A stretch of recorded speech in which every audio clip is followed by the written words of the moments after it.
As I looked at Kevin's mother, laughing heartily, I couldn't help but frown at her lack of class. Kevin's sister seemed taken aback, her face paling as I let out a small chuckle. Oops, could it be true? I wondered silently. My name is Charlotte, and I'm 54 years old this year. I divorced my ex-husband when our daughter Jade was just 3. The reason for our split was irreconcilable differences. My ex-husband was unemployed and spent his time drinking. Despite my repeated efforts to talk to him, he never changed. Naturally, our finances were always strained, and I decided I didn't need that kind of family life. We divorced without any child support or alimony. Since then, it's been just Jade and me. I was a housewife until the divorce, and once I had to raise Jade alone, I began working tirelessly. I started with piecework at home, making ends meet despite the constant struggle. Sometimes, with only a day left until payday, I would go without eating to ensure Jade had enough. Through all these hardships, I managed to raise Jade until she became an adult. Now that Jade has started working, I have more free time. I've channeled my experience into creating handmade products, which have now turned into a successful business. My personal life has also seen changes, notably Jade's engagement. She started dating Kevin, her supervisor at work, who is 5 years her senior. From the photos Jade showed me, Kevin seemed like a fine young man. Unlike her father, Kevin appears to be serious and responsible. I'm happy that Jade has found someone who makes her happy. Life is at a turning point for me too, and I decided it was time to live for myself. Then one evening after dinner, Jade approached me with a rare hesitance. "Mom, I have something to tell you," she began. Noticing her change in demeanor, I asked, "What's the matter? You seem different." "Actually, Kevin and I are getting married," Jade said timidly. "Really? That's wonderful." "Congratulations," I responded, relieved and pleased. Though I had never met Kevin, I hoped he was as good as he looked in the photos. Jade seemed relieved that I was supportive. Jade then suggested, "I was hoping you could meet Kevin this coming weekend." I agreed, wanting to meet the man who was to marry my daughter. We arranged to meet on Sunday. On the day of the meeting, I waited anxiously at home. Just before 11 o'clock, the doorbell rang. When I opened the door, Jade and Kevin stood there. "Nice to meet you. I'm Kevin, Jade's fiancé," he greeted politely. I was relieved by his manners and invited them inside. Kevin seemed like a fine young man, and he brought along a gift of famous brand sweets, explaining how he and Jade met. "Kevin, stop it, you're embarrassing me," Jade said, blushing. The pleasant atmosphere shifted abruptly when Kevin asked, "By the way, is your father at work today?" I was startled by his question and noticed Jade's complexion change. She must have kept it a secret from Kevin that we were a single-parent family. In traditional households, single-parent families often face prejudice, and I couldn't help but feel that Jade's secrecy was misplaced. I braced myself to explain the situation to Kevin.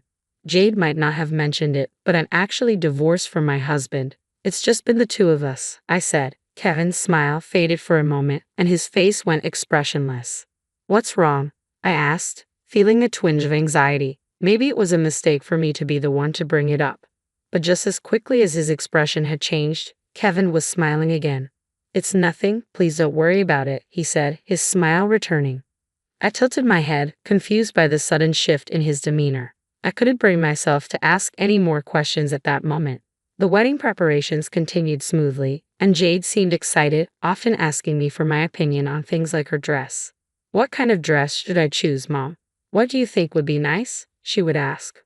"Well, I think your favorite would be perfect," I replied, though I was somewhat distracted. Kevin's expression from that day kept replaying in my mind, especially the moment when his face went blank. I couldn't shake the feeling that his family might have strong views about single-parent households. So, I asked Jade, "Did Kevin say anything about us being a single-parent family on the way home that day? Do you think his family might be opposed to the marriage?" Jade looked puzzled. "He didn't say anything special, Mom. Are you worrying too much?" Her reassurances did little to ease my concerns, and unfortunately, my fears proved true. One night, as soon as Jade came home, she called my name with a somber expression. I was startled and asked, "Jade, why the long face? Did something happen?" Jade remained silent for a moment, an unusual sight given her typically optimistic nature. Eventually she spoke, though it was clear she struggled with her words. "Actually, Kevin's family isn't happy about our marriage," Jade said with a downcast look. "They're upset because we're a single-parent family. They think Kevin might have a hard time because we're poor and from a single-parent background. I felt a pang of sympathy for Jade. That's awful. It must be incredibly painful to hear such things from the in-laws. I asked her seriously, did Kevin's mother actually say that? Jade nodded silently, confirming my worst fears. I was enraged by what I'd heard. It was infuriating to think that we were being judged as poor simply because we're a single-parent family.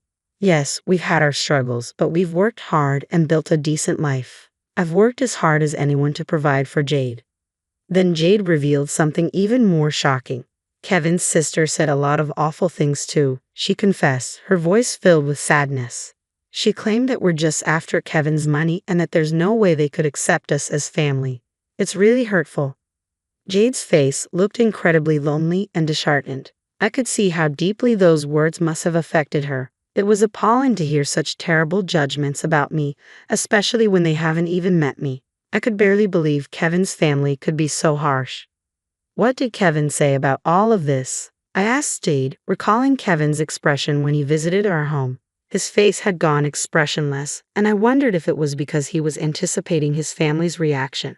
It seemed clear that his family held strong prejudices against single-parent households. I began to worry about what the future held for Jade and me. But then Jade reassured me. Kevin defended me. After all, I work at the same company as Kevin, so it's absurd to think I'd ask him for money.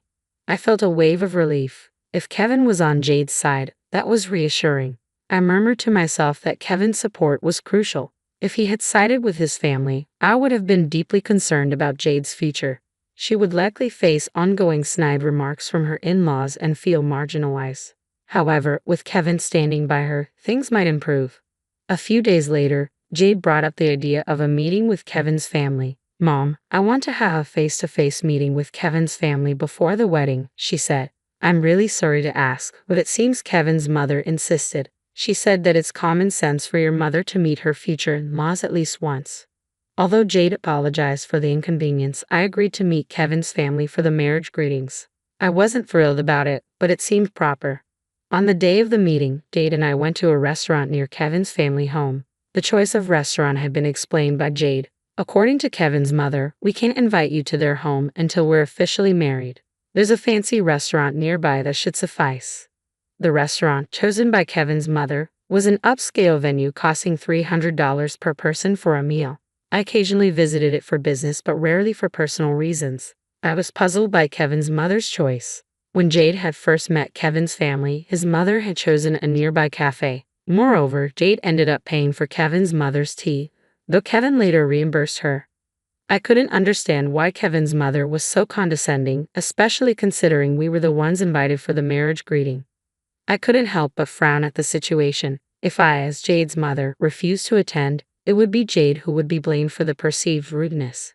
After the marriage, she might feel even more out of place, and that was a problem I wanted to avoid. So reluctantly, I accepted the invitation. I applied light makeup for the occasion. Although I usually wear full makeup for work, I thought it best to keep it understated today. I also chose much plainer clothes than usual. Flashy attire might give the impression of being a big spender, especially among the in-laws, and given the rumors that I was after Kevin's money, it seemed wise to dress modestly. With this in mind, Jade and I entered the fancy restaurant, where we were escorted to a private room. Inside, Kevin and his family were waiting. Jade's mother, "Thank you so much for coming today," Kevin greeted us politely. "Thank you for the invitation," I replied, expressing my gratitude. I then turned to Kevin's parents and sister, who greeted us with condescending smirks. It was clear we weren't welcome. "Thank you for taking the time to meet with us today. My name is Charlotte, and I'm Jade's mother. I look forward to getting to know you," I said cautiously, bracing myself. Kevin's mother smirked and responded, "I don't particularly feel like looking forward to it."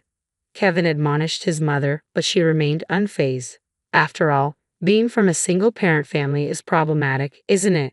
You must be struggling with money." "Even your clothes are so plain," she said, looking me up and down before snorting disdainfully. It seemed my decision to dress modestly had backfired. Kevin's sister joined in with snide remarks, laughing, "You could have married someone more decent." Kevin really drew the short straw, didn't he? Taking on a poor mother and daughter. I was irritated by her comments. Such remarks were incredibly rude, especially for a first meeting. However, disrupting Jade's marriage was not an option. With a sigh, I reluctantly took my seat, trying to keep my composure despite the uncomfortable situation. I chose not to retort despite my irritation. The in-laws seemed amused as they watched me while Jade looked at me with concern. Kevin appeared slightly angry, his brow furrowed at his family's lack of manners, but his mother was in high spirits. "We've reserved a course meal for today. It's $300 per person," she announced excitedly to her daughter. "I'm really looking forward to it. The meals here are quite expensive, so we must make the most of it." Her enthusiasm was palpable, and Kevin's father nodded in agreement. After a while, the staff brought out the dishes, a colorful array of amuse-bouches presented as 3 different types on a single plate. They all looked delicious, but to my dismay, only water was placed in front of me. I was about to call the staff back, but they had already left. The solitary glass of water felt like a stark reminder of our status. Kevin was dumbfounded by the scene, and his sister, possibly aware of the slight, snickered. Jade noticed too, and said anxiously, "Mom." Kevin's mother, with a smirk, declared, "Oh, the poor can make do with water, right?" She burst into laughter, clearly enjoying the situation. I frowned at her lack of class. "What does this mean?" I asked, bewildered. Despite being invited to this restaurant, it seemed they had no intention of hosting us properly. My irritation grew as I realized the disrespectful intent behind their actions. Kevin's mother continued to mock me, her voice dripping with disdain. "Not only are you from a poor single-parent family, but you're also slow. We have no reason to welcome someone as worthless as you," she said, scrutinizing my outfit from head to toe before snorting derisively. Her husband nodded in agreement, as if it were only to be expected. "It's shameful to be a single parent. A woman abandoned by her husband is nothing but flawed," he added with a burst of laughter. His assumptions were baseless and unilateral, but he didn't seem to care. I found his comments truly unacceptable. Kevin's sister joined in the mockery, laughing merrily. "I wouldn't want to end up like her, working for low wages. It's really pathetic to have given up on femininity," she said, looking down on me as she spoke.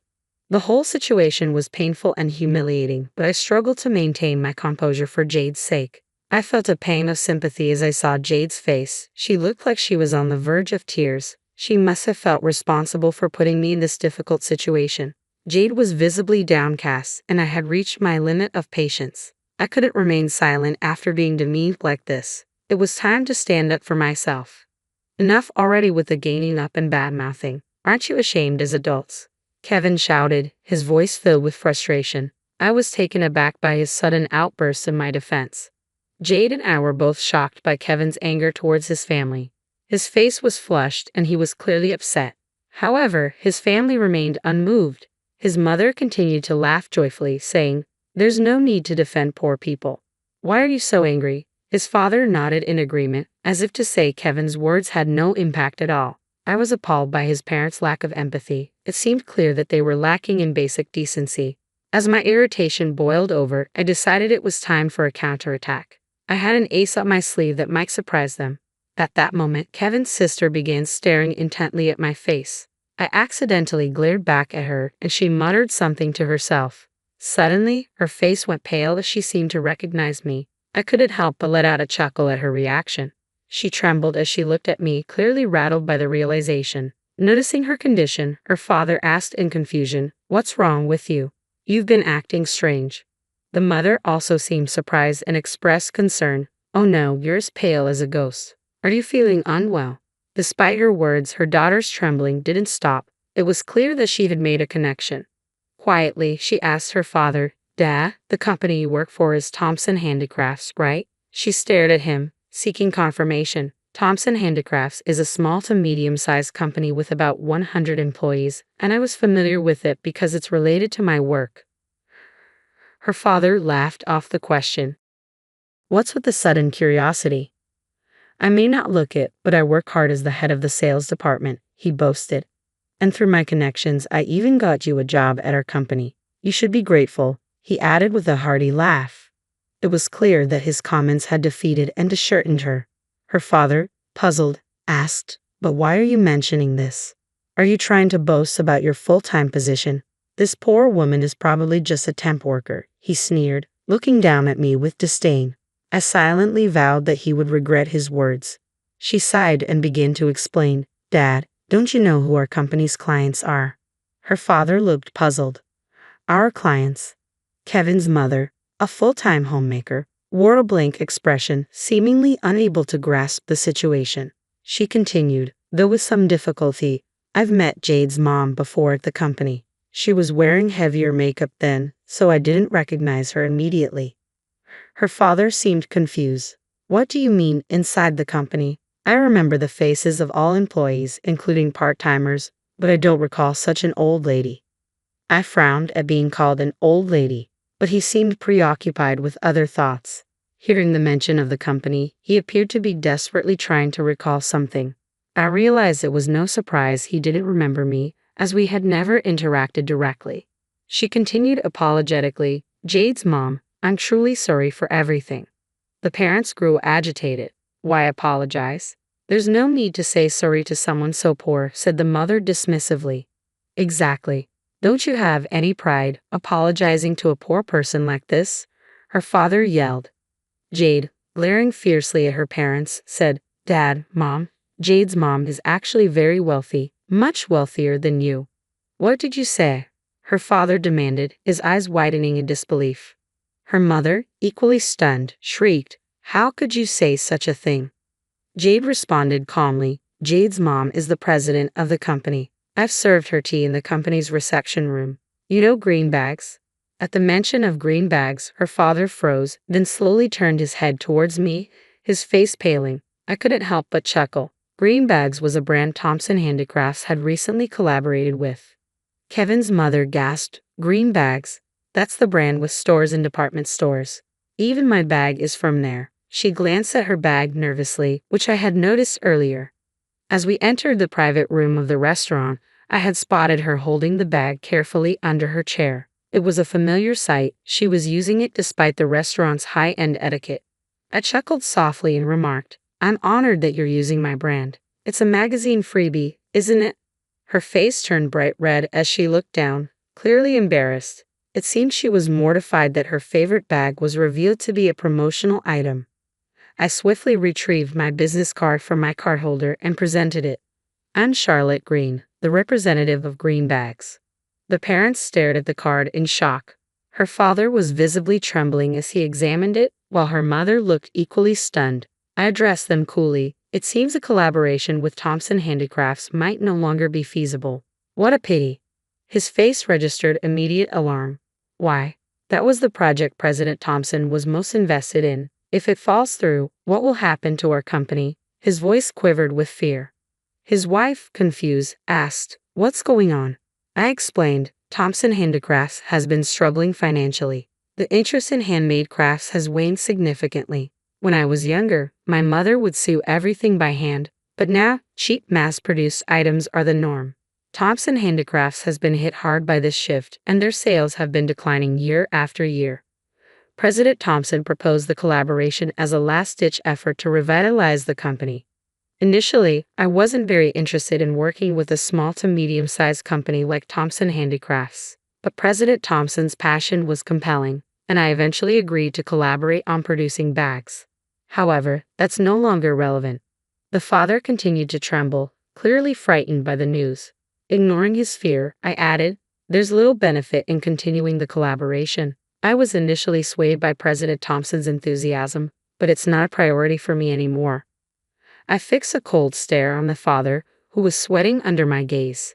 Suddenly, he began to profusely apologize. Despite his desperate pleas, Jade and Kevin looked on in surprise at his deep apology.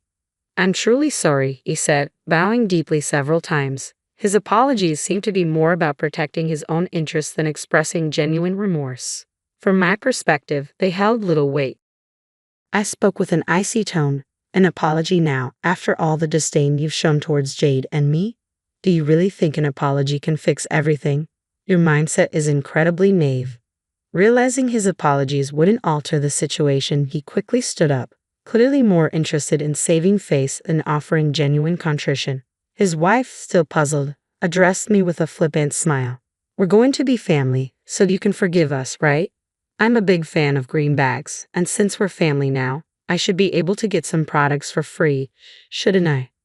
I was so taken aback by her audacity that I couldn't immediately respond. Kevin interjected with a grimace, "Mom, that's entirely unreasonable."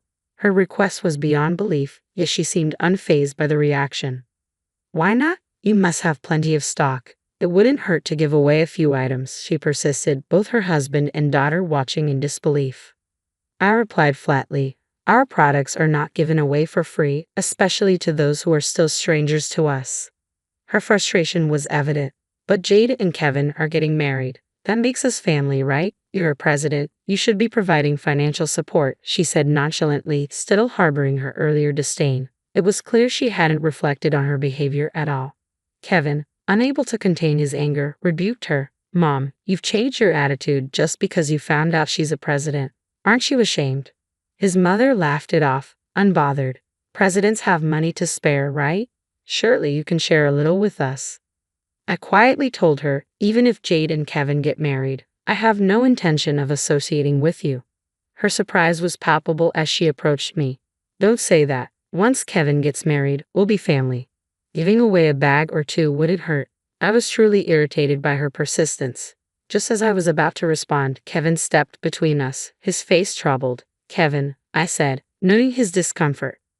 "I knew you were the president," Kevin's father said, looking regretful after Kevin's confession. "I kept silent because I was sure my parents would trouble you if they found out." Kevin glared at his father. "You knew I would have acted like Mom if you'd have told me.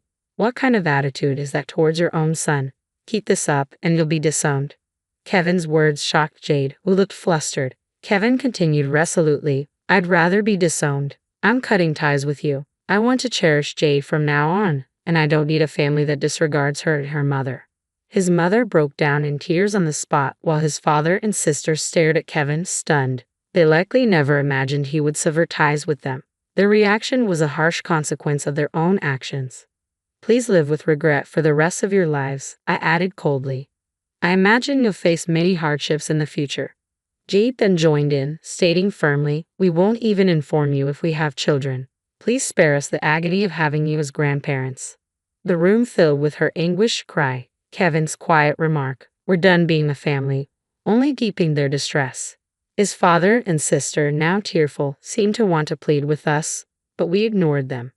After leaving the restaurant, I later learned that Kevin's father and sister had been fired from their company the day after the incident.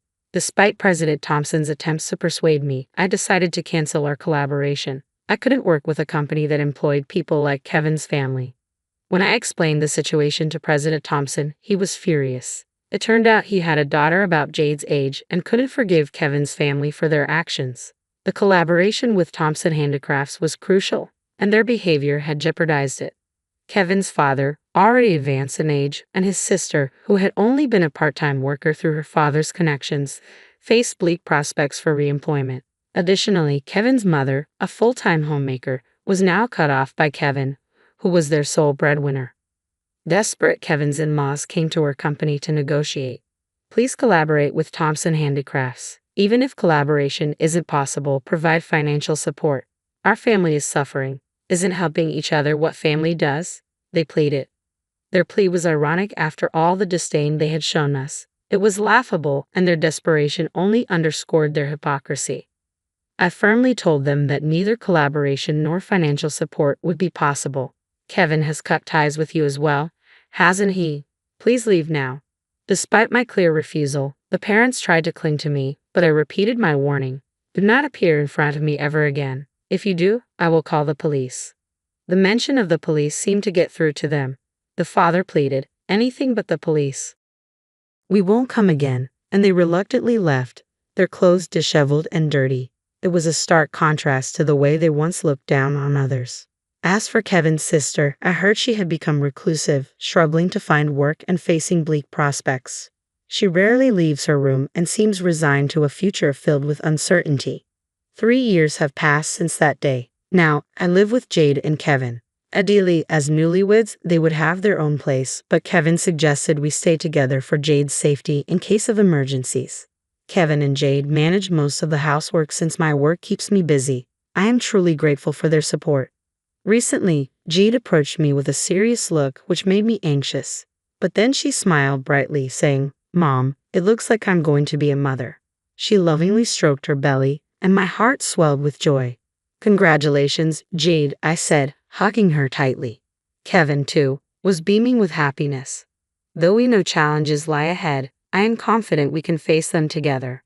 I look forward to meeting my grandchild and embracing our bright future." A smile naturally spread across my face as I imagined the happiness to come. I couldn't believe my eyes. There he was, my husband Dan, locked in an embrace with some young woman on our kitchen counter. The grocery bag slipped from my hands, clattering to the floor. "What the hell is going on here?" I demanded, my voice shaking with fury. The woman smirked at me. "I thought you were out of town." Dan quickly pulled away from her, panic spreading across his face. "Kate, you should have told me you were coming back early." I felt like the wind had been knocked out of me. How could he act so nonchalant about being caught cheating in our own home? The woman hopped off the counter, not even bothering to cover up her state of undress. "I'll leave you two lovebirds to sort this out," she said with a wink before sauntering past me out the front door. Dan ran a hand through his disheveled hair. "Kate, listen, I can explain." "Explain what?" I cut him off. "How you've been screwing some hussy behind my back, in our bed?" He flinched at my harsh words. "It's not like that. It just happened." A hysterical laugh burst from my lips. "It just happened? Are you kidding me right now?" Dan took a step towards me, arms outstretched in a placating gesture.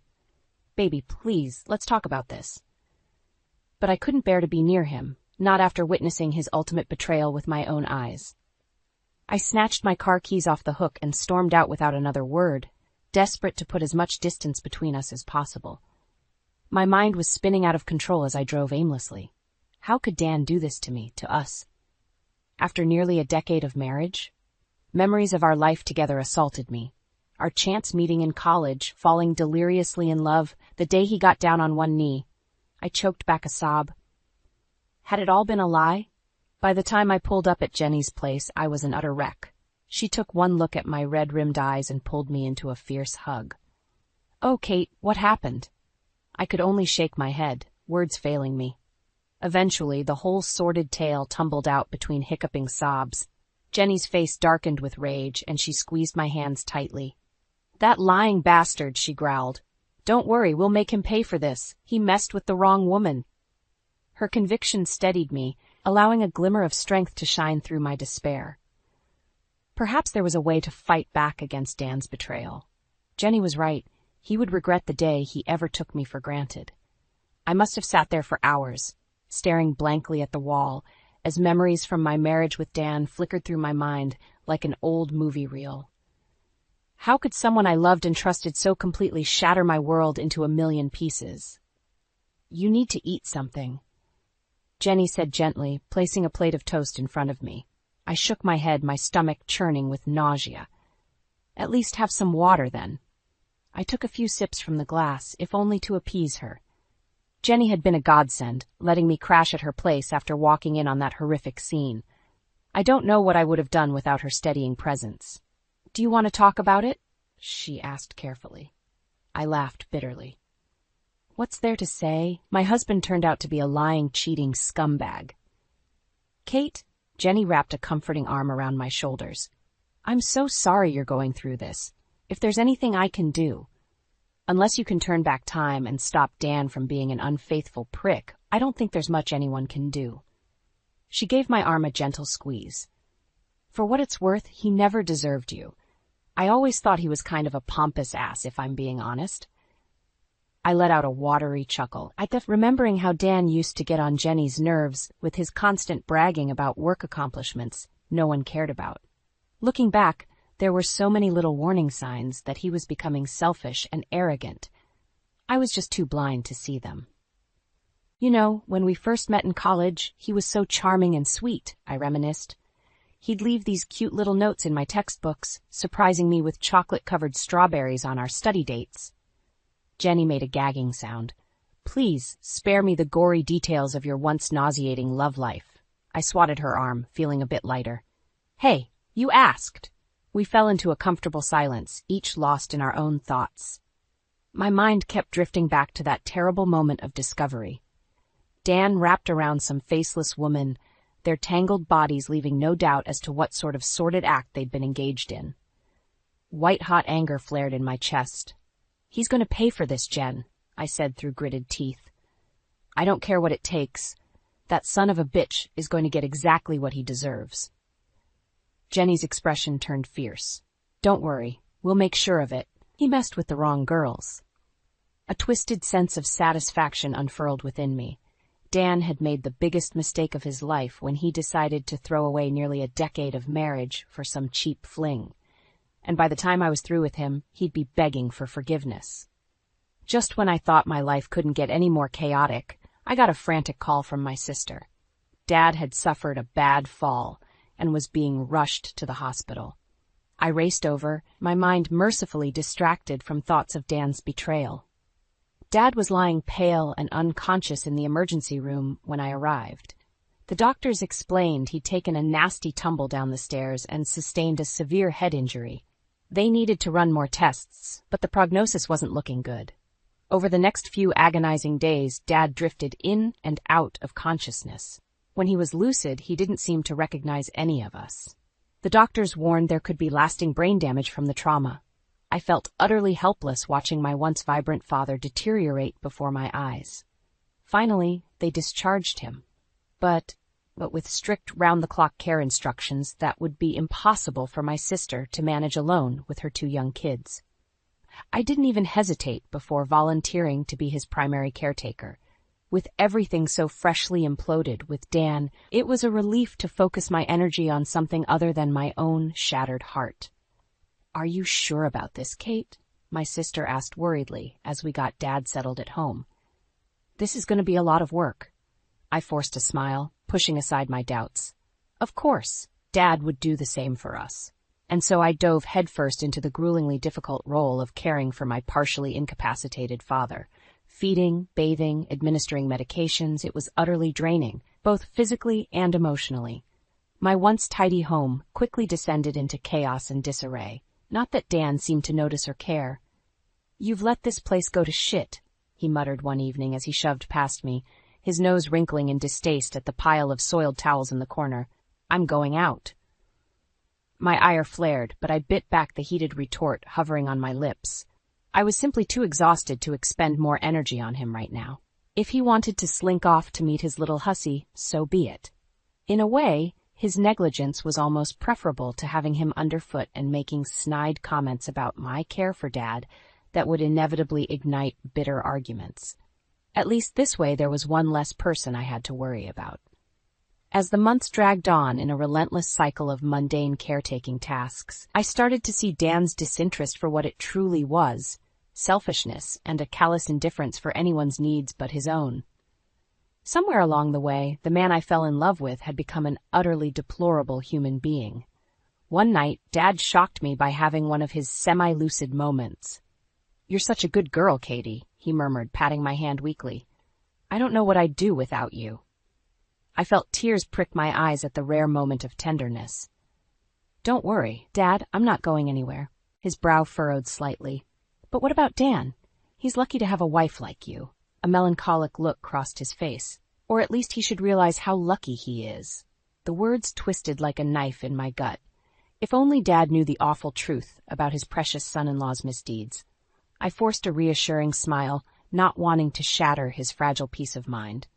"Don't worry about Dan," I said quietly. In that moment, I made a vow to myself, no matter what it took, that sorry excuse for a man would face the consequences of his despicable actions. If it was the last thing I did, I would make sure he got what he deserved. Months ticked by as I remained holed up at my dad's house, my entire world revolving around his care routine. Bathing, feeding, administering medications, the tasks became numbingly familiar. I tried not to think too much about the chaos my own life had devolved into. Dan's visits grew increasingly sporadic. Sometimes weeks would go by without me laying eyes on him. Not that I was complaining. His presence only seemed to agitate Dad with his perpetual scowls and huffs of annoyance. "Where's that sorry son-in-law of mine?" Dad would grumble whenever Dan was a no-show. "Out gallivanting around, I'll bet." I brushed it off with a non-committal mumble, not having the heart to reveal the sordid truth. Let Dad cling to his antiquated notions about marriage and family for as long as he could. When Dan did bother showing up, it was solely to raid the fridge and complain about the state of the house. "This place is a pigsty," he groused one evening, wrinkling his nose at the pile of dirty towels. "Why don't you clean up a bit?" White-hot rage lanced through me, as if single-handedly caring for my ailing father while he was off doing God knows what wasn't enough. "If the mess bothers you so much, be my guest and tidy up," I bit out. Dan snorted derisively. "That's women's work." The casual misogyny of his remark struck me like a physical blow. I opened my mouth to let loose a blistering retort, but Dad chose that moment to call out for me weakly. "Coming, Dad," I managed to grit out, turning on my heel and storming off before I said something I might regret. Later that night, as I massaged feeling back into my aching hands, Dad fixed me with those rheumy eyes that still shone with disturbing lucidity at times. "Dan's a real piece of work, isn't he?" he said frankly. "I always figured he took you for granted, but this is something else." My breath caught in my throat as I studied the drawn face of the proud, robust man he once was. Had he deduced Dan's perfidy on some subconscious level? The thought was almost too horrible to bear. Yes, well, I swallowed hard against the lump forming in my throat. "Some men just don't realize how fortunate they are," Dad grunted in ironic agreement. "Ain't that the truth? You deserve so much better than that, Katie." Tears burned my eyes as I squeezed his withered hand tightly. If only he knew the full, sickening extent of it all, the utter disrespect and humiliation Dan had subjected me to, but I wouldn't burden my sweet, ailing father with such ugliness. Not when he had more than enough troubles weighing on his fragile mind and body. No, there would be a reckoning for Dan's unforgivable sins soon enough. I could feel it simmering in my very bones like a primal force of nature waiting to be unleashed. He would atone for every last torment, every callous slight and indignity. I would make sure of it, or my name wasn't Kate Turner. After months of being Dad's sole caretaker, I was running on fumes. The doctor said he was stable enough for me to get a short respite, so I decided to head home for a few days to recharge. As I pulled into the driveway, an unfamiliar car was parked haphazardly on the lawn. Odd, Dan never mentioned having company over. I grabbed my bag from the trunk, too exhausted to ponder it much, and let myself inside with the spare key. The sound of raucous laughter immediately put me on edge. That definitely wasn't Dan's voice. Steeling myself, I followed the noise into the kitchen and stopped dead in my tracks. There was Dan, looking quite at home with a scantily clad woman draped all over him as they giggled like misbehaving teenagers. The grocery bags slipped from my numb grasp, clattering loudly to the floor. The woman's head whipped around, eyes widening almost comically when she noticed me. "Oh, shit." Dan, however, barely reacted, almost like he'd been caught doing this before. Maybe he had. "Kate, I can explain," he started, trying to extricate himself from the woman's hold. But I was already seeing red. "Explain what?" I snarled, cutting him off. "How you've been screwing this hussy behind my back in our own damn bed." He flinched at my harsh words. "Good." "Baby, it's not what it looks like." I barked out a harsh laugh, cutting off whatever bullshit excuse was about to tumble from his lying mouth. "Don't you baby me, you piece of garbage." The woman finally seemed to get the hint, casually righting her clothes as she slid off the counter. "I'll leave you two lovebirds to sort this out." She purred with a daring wink. My hands clenched into white-knuckled fists, desperately fighting the urge to lunge at her. Dan didn't even spare her a glance as she sauntered past, already turning those sickening puppy dog eyes on me. "Kate, please, we need to talk about this calmly." "Calmly?" I echoed in disbelief. "You want to talk calmly after I just caught you dicking around with some random slut?" Dan visibly bristled at my crass language, though it was nothing compared to the obscenities swirling through my mind. "Don't talk like that," he snapped. "You're better than this."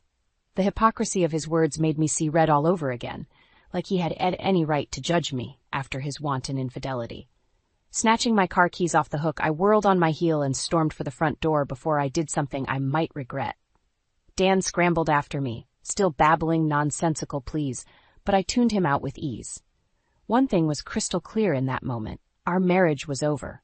Finished. Done. He could beg and grovel all he wanted, but nothing would ever make me trust that lying snake again. I threw the car into drive and peeled out of there like a bat out of hell, tears of rage and humiliation stinging my eyes. How could he do this to me? To us? After nearly a decade of marriage and everything we'd been through? My mind kept cycling back to that repulsive image of him and that woman, intimate in ways that should have been reserved solely for me. I slammed my palm against the steering wheel, letting out a guttural scream of anguish. Well, two could play at that game. If Dan thought he could stamp all over my heart and get away with it, he had another thing coming. By the time I pulled up to Jenny's place, I was shaking with fury and an unsettling sense of determination. She took one look at my face and immediately ushered me inside. "Tell me everything," she said once I was settled on her couch, placing a steaming mug of tea in my hands.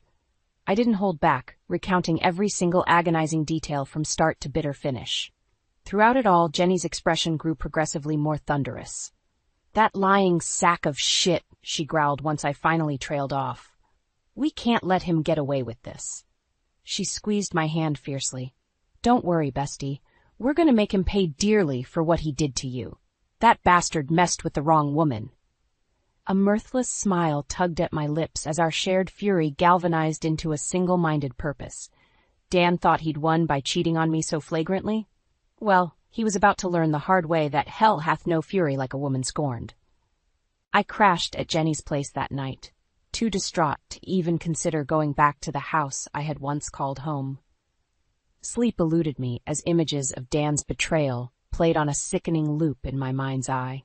Jenny tried her best to console me, alternating between gentle words of reassurance and furious rants about what a lying, cheating scumbag Dan was. As much as her anger resonated with my own, it didn't dull the sting of heartbreak shredding my insides. "That miserable prick doesn't deserve a single tear from you," she declared over breakfast, stabbing a fork full of eggs with excessive force. "We need to figure out how to make him pay for this." I rubbed my throbbing temples, the thought of vengeance doing little to lift my spirits at the moment. "And do what, Jen? It's not like I can take him to court over an affair." "Maybe not," she allowed, "but we can certainly make his life a living hell until he comes groveling for forgiveness." The idea held a certain vindictive appeal, I had to admit. After the fresh trauma Dan inflicted, the thought of him suffering even a fraction of my anguish scratched that primal itch for retribution.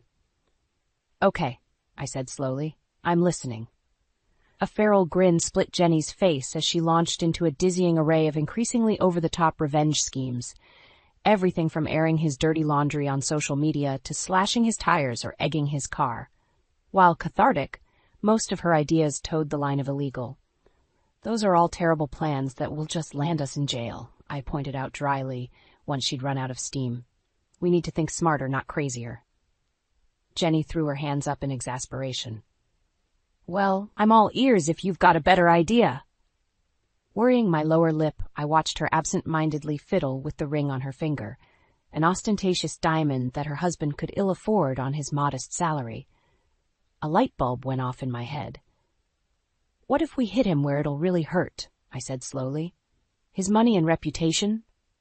She cocked a questioning brow, but said nothing as I rapidly filled her in on my half-formed plan. By the time I finished, Jenny was practically vibrating with sadistic glee. "Oh, this is going to be perfect," she crowed. "Dan won't know what hit him." I squeezed her hand tightly, a resolved calm settling over me. He's about to learn that betraying me was the biggest mistake of his life. Over the next couple days, we got to work, laying the groundwork for my meticulously plotted revenge scheme. The first step was hiring a private investigator to dig up every last shred of proof documenting Dan's sordid affair. "Don't stop until you have enough evidence to bury that scumbag," I instructed the brusque older man Jenny found. He grunted in affirmation, already snapping pictures of the sleazy motel Dan liked to rendezvous with his mistress at. "Don't you worry, lady. I'll make sure he can't wriggle his way out of this one." With the PI on the case, the next move was identifying the other woman. I felt a grim sense of satisfaction when Jenny's internet sleuthing revealed the little harlot's name to be Laura Whitley, daughter of John Whitley, one of the wealthiest businessmen in our city. "Ooh, this is going to be good," Jenny cackled as she pulled up a photo, a pouting blonde with ridiculous duck lips who couldn't have been older than 22 or 23.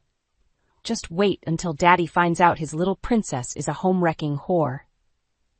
A hard knot of resolution formed in my gut. Dan had made his bed, and now it was time to lie in it. He and his childish mistress were about to learn firsthand why hell hath no fury like a woman scorned. With the evidence against Dan finally compiled into a thick dossier courtesy of the private investigator, it was time to set the endgame of my revenge plot into motion. "You sure you want to go through with this?" Jenny asked, eyeing the file apprehensively. "Once we pull this trigger, there's no going back." I felt no such hesitation as I gave her a resolute nod. Dan brought this on himself the second he decided to cheat. He's going to face the consequences, no matter how severe. After attempting to call John Whitley's office several times with no luck, we decided a more personal touch was required. Loading up in Jenny's car, we headed across town to the absurdly opulent Whitley estate. The snooty gatekeeper tried waving us off at first, clearly unimpressed by our determination. But Jenny smoothly name-dropped Whitley's wayward daughter, and we were promptly ushered through to the palatial mansion beyond the gates. My insides twisted nervously as we stepped into the cavernous marble foyer. What if Whitley didn't believe us about Laura's affair? Or worse, what if he simply didn't care? This entire plan hinged on him being outraged enough by his daughter's indiscretion to take decisive action. A liveried butler appeared to escort us to Whitley's study, his expression giving nothing away. The heavy oak door swung open to reveal a regally furnished space lined with bookshelves, and one very intimidating older man seated behind an ornate desk. John Whitley cut an imposing figure with his tailored suit and severe salt-and-pepper hair. His piercing gaze swept over us dismissively as we settled into the chairs across from him. "I was told you have some important information regarding my daughter," he stated without preamble, steepling his fingers. "Well, I don't have all day." Squaring my shoulders, I laid out the file containing all the damning photographic proof and detailed logs of Dan's salacious hotel meetups with Laura. I didn't mince words as I explained how she had callously shattered my marriage in pursuit of her sordid affair with my husband. To his credit, Whitley maintained an infuriatingly stoic demeanor throughout, though his jaw ticked almost imperceptibly as I recounted walking in on the two tangled together like horny teenagers. "I see," he murmured once I'd finished, flipping through the damaging evidence with a critical eye. "And what, pray tell, do you expect me to do about this unfortunate situation?" White-hot anger lanced through me at his apparent indifference. "Isn't it obvious?" I seethed. "Your daughter is a shameless, lying homewrecker who helped destroy my marriage. There need to be consequences for that." Jenny laid a restraining hand on my arm, shooting the patriarch a pointed look. "With all due respect, sir, keeping this buried will only enable Laura's reckless behavior to continue unchecked. Surely, as her father, you want to impart some sense of morality?" Whitley's expression remained inscrutable for a long, agonizing moment. Then, clearing his throat, he reached for his phone and quickly dialed a number. "Carter, get the Hampstead team ready to mobilize immediately," he said crisply once the line connected.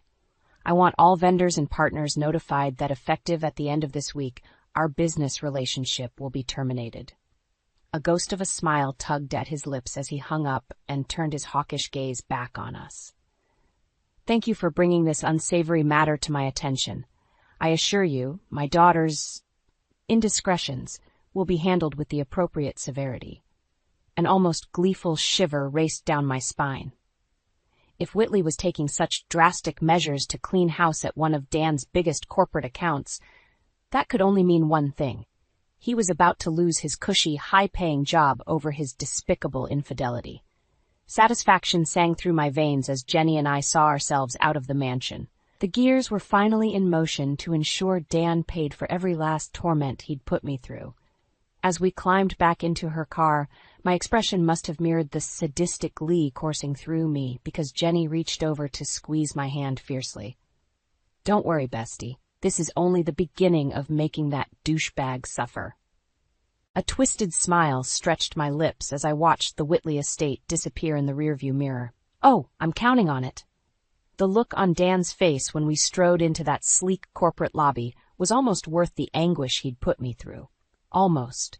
His eyes widened comically at the sight of me, clearly not expecting me to be the one accompanying John Whitley's stone-faced security detail. I offered him a sweet smile that didn't reach my eyes. "Hey there, honey," I said, relishing the way he flinched at the saccharine endearment. "Surprised to see me?" Dan opened and closed his mouth several times, his usual unflappable confidence deserting him. "Kate, Mr. Whitley, what's going on here?" The older man fixed him with a withering stare. "I recently became aware of your utterly unacceptable dalliances with my daughter, Mr. Turner. Suffice it to say, I'm extremely displeased by your despicable conduct." If possible, Dan paled even further, a thin sheen of sweat blooming on his brow as the implication sank in. "Good, let the utter fool squirm." "Sir, I can assure you whatever you think is happening." "Save your pathetic groveling," Whitley cut him off with a disdainful wave. "You're being terminated from your position at Hampstead Enterprises effective immediately. Any further business with my company and its partners is officially severed." A muscle ticked in Dan's jaw, the first hint of his long-buried temper slipping through that meticulously crafted veneer of nonchalance. "With all due respect, you can't just fire me like that. Not without cause." The older man barked out a humorless laugh. "You think I need cause after your sordid infidelity caused such embarrassment to my family? Don't delude yourself. Lawyers far costlier than you could ever afford have ensured this decision is unassailable." I had to choke back a burst of vindictive laughter at Dan's impotent scowl. For once, the arrogant prick was receiving precisely what he deserved, a harsh dose of karmic retribution. Just then, a familiar blonde head bobbed into view. Laura strode up in a tiny dress that left nothing to the imagination, clearly angling to pour on the vapid charm. Her expression soured upon catching sight of me. "Daddy, what's going on here?" she demanded in a simpering whine. "Why are you letting this psycho cause a scene?" "Enough, Laura," Whitley snapped, making her flinch. "Your utter lack of discretion has cost me dearly. As of today, you'll be cut off from any and all family resources and assets until you get your life in order." The blonde's jaw dropped in a mask of over-exaggerated shock. "You can't do that. I'll be ruined." "You've done quite enough to ruin this family's reputation already," her father said coldly. "Now, I suggest you gather what little dignity you have left and go. The police will be summoned if you linger." Her lower lip trembled petulantly, but a well-timed glare from the burly security guards had her slinking away with her tail between her legs. A lascivious smirk twisted my lips as Dan watched her go, his primary income and mistress ripped away in one fell swoop. He swallowed hard, the indignant mask finally shattering to reveal a broken, the pathetic excuse for a man. "Kate, please, you have to understand." "Understand what?" I cut him off, meeting his hollow gaze with steely resolve.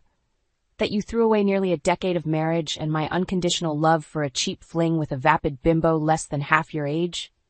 Dan flinched as if struck. Good. Let the truth sting. His fragile ego deserved to be shattered into a million pieces just as thoroughly as he decimated my heart. Whitley motioned to his guards, and they began ushering Dan towards the exit without ceremony, but not before he cast me one last imploring look. "You're right," he rasped hollowly. "I should have told you I was coming back early. Enjoy your new life without everything you took for granted." A bitter smile tugged at my lips as I watched him being all but dragged out. After all his lies and betrayal, that pathetic excuse rang painfully hollow. As the door swung shut behind him, a weight finally lifted off my shoulders. Dan had been utterly stripped of his status, finances, job, every trapping that made up the pedestal he'd placed himself on above me. Justice had finally been served, in the most brutal and uncompromising way. And strangely, rather than the satisfaction I'd anticipated, I felt nothing but bone-deep wariness. "It's over," I murmured to myself as Whitley placed a gruff hand on my elbow. "Indeed," the older man replied, "though it remains to be seen whether this harsh lesson will truly impart any wisdom on my wayward daughter." I shrugged him off, eager to simply move on and escape the stifling tension that still hung in the air. Whatever Laura's fate, it hardly concerned me. "Thank you for handling the Dan situation," I offered politely. "I appreciate your assistance in making him face the consequences of his actions." A curt nod was my only answer as I turned on my heel and marched out of the building, leaving that sordid chapter of my life firmly behind closed doors. Would I ever be able to fully trust another man after this? Part of me wasn't sure if the effort was even worth attempting. But one thing was abundantly clear. The weak, simpering woman who'd allowed Dan's infidelity to destroy her sense of self-worth was gone forever. Whatever challenges still awaited, I would face them with my head held high and a newfound unshakable sense of independence. No longer would I ever let a man dictate my worth, my happiness, my entire existence. From this point on, I answered to no one but myself. The words Eric spat out stung like venom, each syllable dripping with disdain. I've had enough. She's just a lazy burden. You failed as a mother, raising her to be this useless. My heart sank as I watched Abby's fragile form tremble, her eyes glistening with unshed tears. How could any decent human treat a pregnant woman, their own wife, with such cruelty?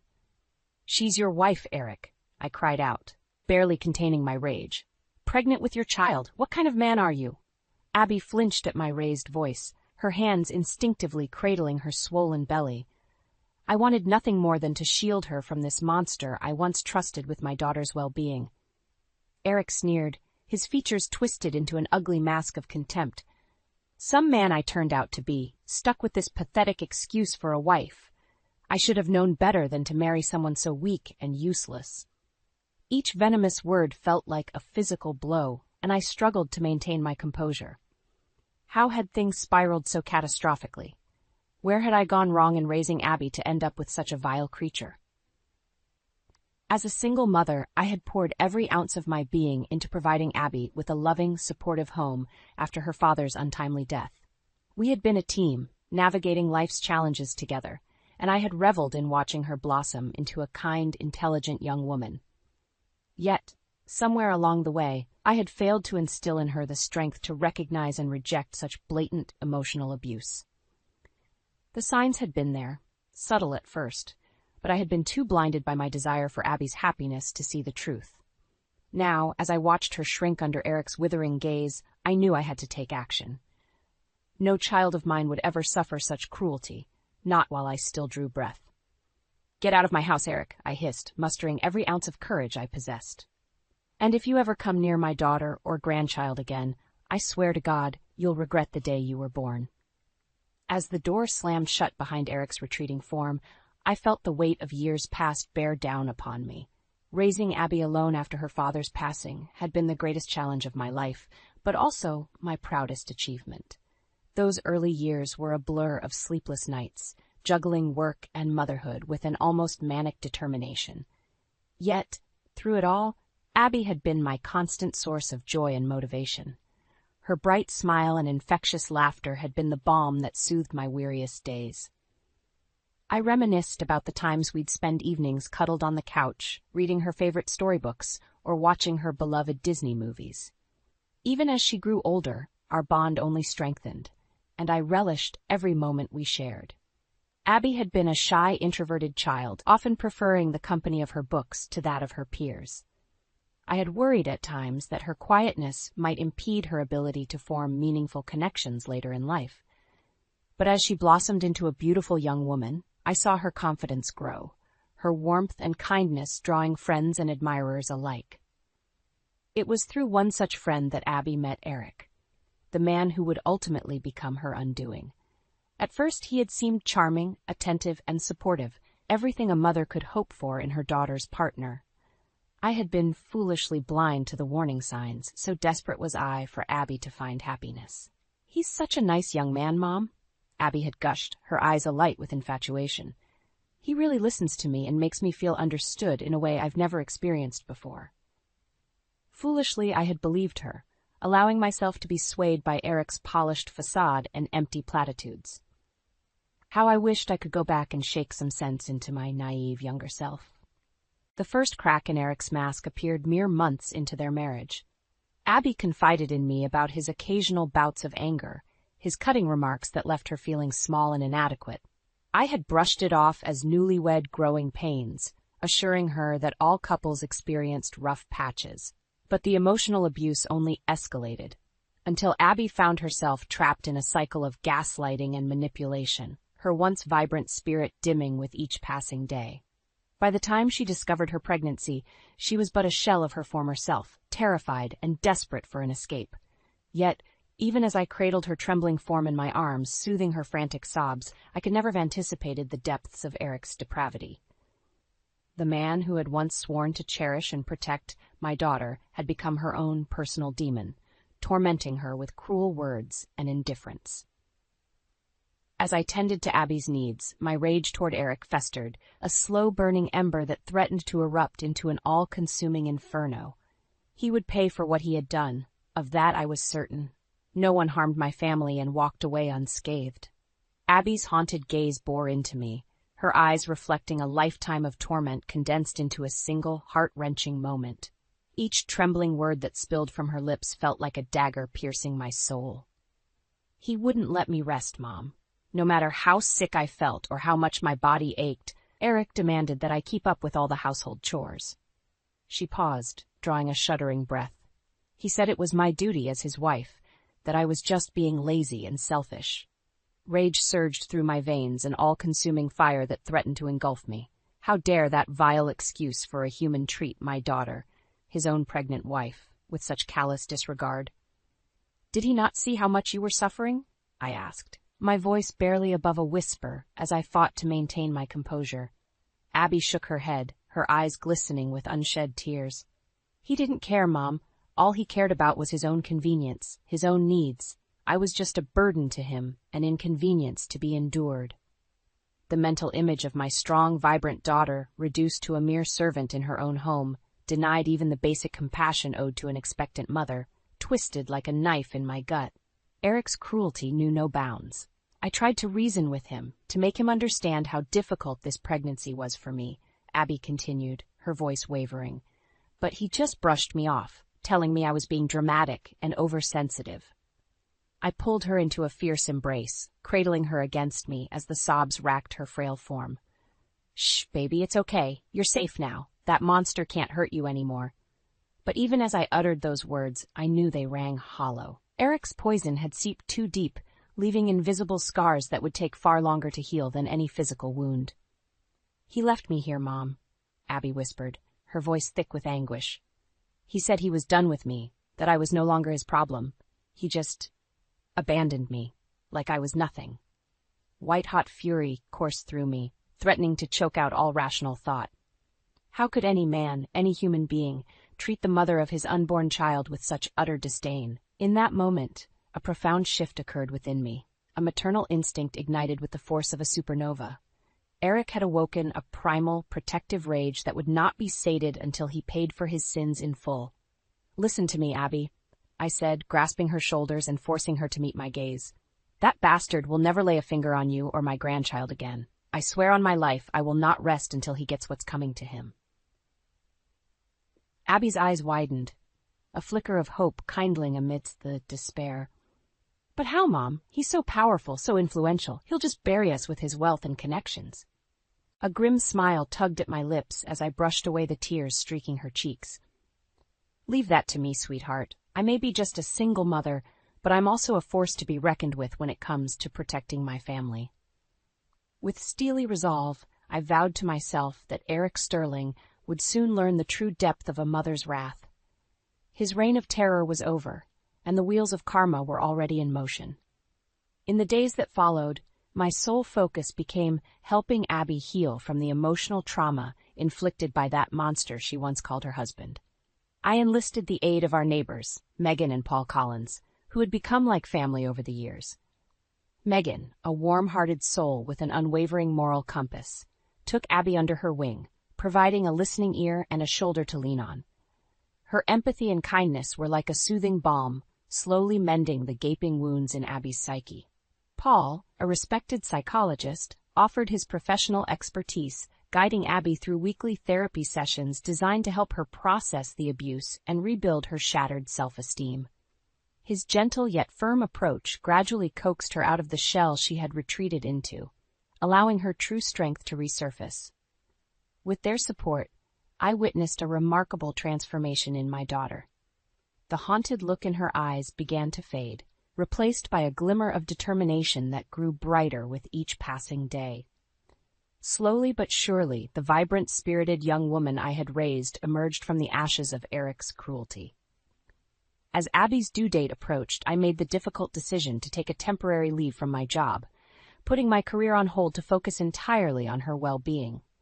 Money would be tight, but no sacrifice was too great when it came to ensuring the safety and happiness of my family. Megan and Paul rallied around us, offering not only emotional support, but also practical assistance. Megan helped with household chores and meal preparations, while Paul kept a watchful eye on Abby's mental state, adjusting her therapy as needed. Through it all, the mere thought of Eric's name ignited a simmering rage within me. The knowledge that he remained free, untouched by the consequences of his actions, was a festering wound that refused to heal. But I bided my time, channeling my anger into providing Abby with the love and care she so desperately needed. Vengeance could wait. My daughter's recovery took precedence over all else. The day Abby went into labor, I felt a strange sense of calm wash over me. As I held her hand and coached her through each contraction, I marveled at her resilience, her determination to bring new life into the world despite the darkness she had endured. When our beautiful granddaughter, Grace, finally arrived, it was as if a weight had been lifted from our shoulders. Cradling her tiny, perfect form, I felt a surge of hope and purpose flood through me. This innocent child would never know the pain and fear that her mother had experienced. I would ensure it, no matter the cost. In that sacred moment, with Abby beaming down at her newborn daughter, a silent vow echoed through my soul. Eric Sterling would pay dearly for the suffering he had inflicted upon us. The wheels of karma were already in motion, and his reckoning would be both swift and merciless. For now, though, I allowed myself to bask in the warmth of new life, cherishing the bond between mother and child that Eric had so callously disregarded. His day of reckoning would come, but for the moment, all that mattered was the love and joy radiating from Abby's exhausted yet radiant smile. The first time Eric stepped foot in the hospital room, a mere 3 days after Grace's birth, the air seemed to crackle with tension. Abby visibly shrank back into the pillows, clutching our precious bundle protectively to her chest. "What are you doing here?" I demanded, positioning myself between him and the bed, in a protective stance. Eric sneered, his cold eyes sweeping over Abby with disdain. "I'm here to see my child, of course. Or did you think you could keep her from me?" "Your child?" I scoffed, barely containing my rage. "You forfeited any right to call her that the moment you abandoned her mother in her hour of need." His jaw tightened, but he made no move to approach, clearly sensing the unwavering resolution in my stance. Instead, he turned his gaze toward Abby, his voice dripping with condescension. "Well, aren't you going to introduce me to my daughter, or are you too useless to even manage that?" Abby flinched as if struck, her eyes glistening with unshed tears. In that moment, I saw the fear and trauma etched into every line of her face, the scars left by Eric's emotional abuse running deeper than any physical wound. Before I could respond, Megan's voice cut through the tension like a whip crack. "That's enough, Eric. Your appalling behavior has gone too far." Spinning around, I found Megan standing in the doorway, her usually warm features set in a mask of steely determination. Paul hovered behind her, his expression equally resolute. "Abby has no obligation to subject herself or her child to your toxic presence," Megan continued, her words laced with venom. "Not after the way you've treated her." Eric's lip curled in a sneer as he turned to face our allies. "This is none of your concern. It's a family matter, and I'll thank you to stay out of it." Paul stepped forward, his normally gentle demeanor replaced by a cold, authoritative presence that brooked no argument. "On the contrary, Eric, it very much is my concern. As your superior at the firm, I can't ignore the clear evidence of your abusive behavior toward your wife and child." A flicker of unease crossed Eric's face, but he quickly masked it with a veneer of arrogance. "You have no proof, just the hysterical ramblings of a hormonal woman." "Don't I?" Megan countered, producing a thick manila folder from her bag. "I've been documenting your actions for months, Eric. Every cruel word, every demeaning insult, every instance of emotional and psychological abuse, it's all here, laid out in excruciating detail." Eric's confident facade crumbled as he stared at the damning evidence in Megan's hands. For the first time, I saw a flicker of fear in his eyes, a realization that his carefully constructed web of lies was unraveling. "You'll never make those accusations stick," he blustered, but the waver in his voice betrayed his uncertainty. Paul fixed him with an unwavering stare. "I wouldn't be so sure about that. With the evidence we have, coupled with Abby's testimony, you'll be lucky to avoid criminal charges, let alone keep your job." A heavy silence hung in the air, punctuated only by the soft coos of the newborn Grace, blissfully unaware of the drama unfolding around her. In that moment, I felt a surge of pride and gratitude for the people who had rallied to our defense. As Eric slouched out of the room, his arrogance finally punctured. I knew that the wheels of karma had been set in irreversible motion. His reign of terror was nearing its end, and he would soon face the consequences of his actions. Turning back to Abby, I saw a glimmer of hope shining in her eyes, a spark of determination that had been dormant for far too long. With the support of our loved ones, we would weather this storm and emerge victorious, our family bond stronger than ever before. 3 months after Grace's birth, the fragile peace we had cultivated was shattered by Eric's unexpected arrival. One moment, Abby and I were cooing over Grace's latest milestone, and the next, his thunderous pounding echoed through the house.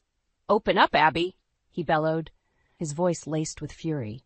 "You can't keep me from my daughter forever."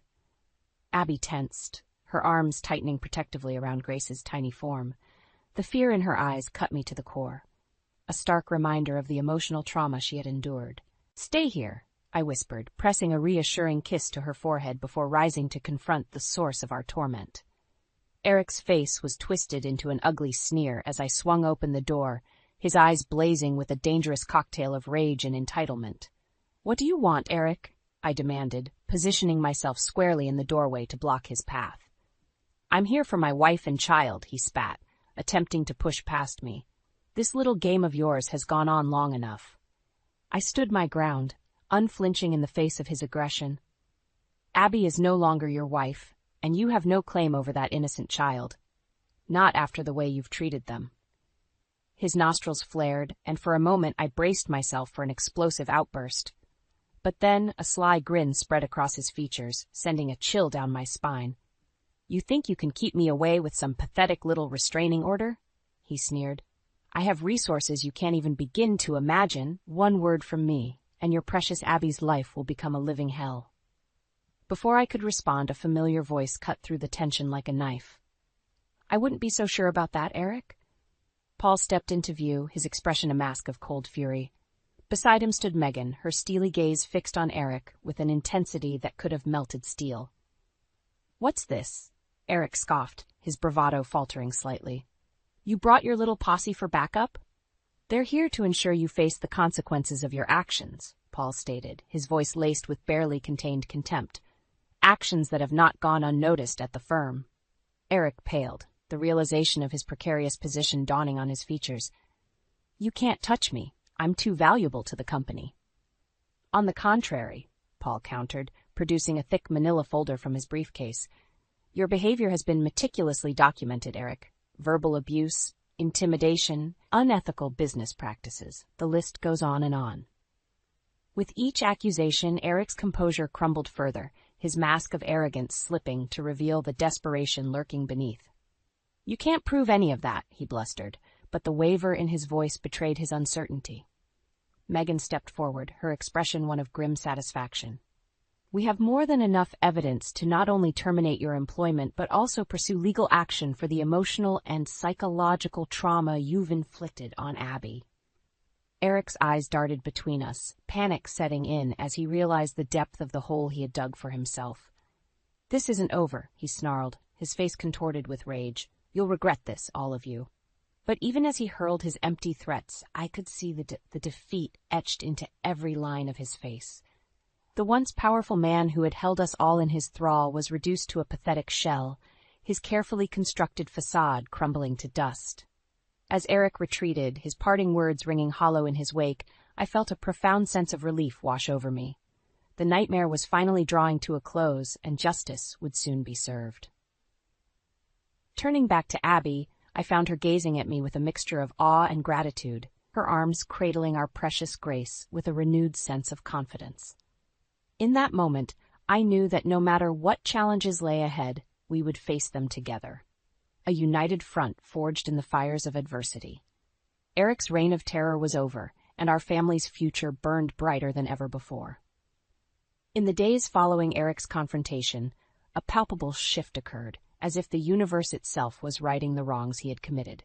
Paul's intervention at the firm proved to be the catalyst that unleashed a torrent of long-buried allegations against Eric.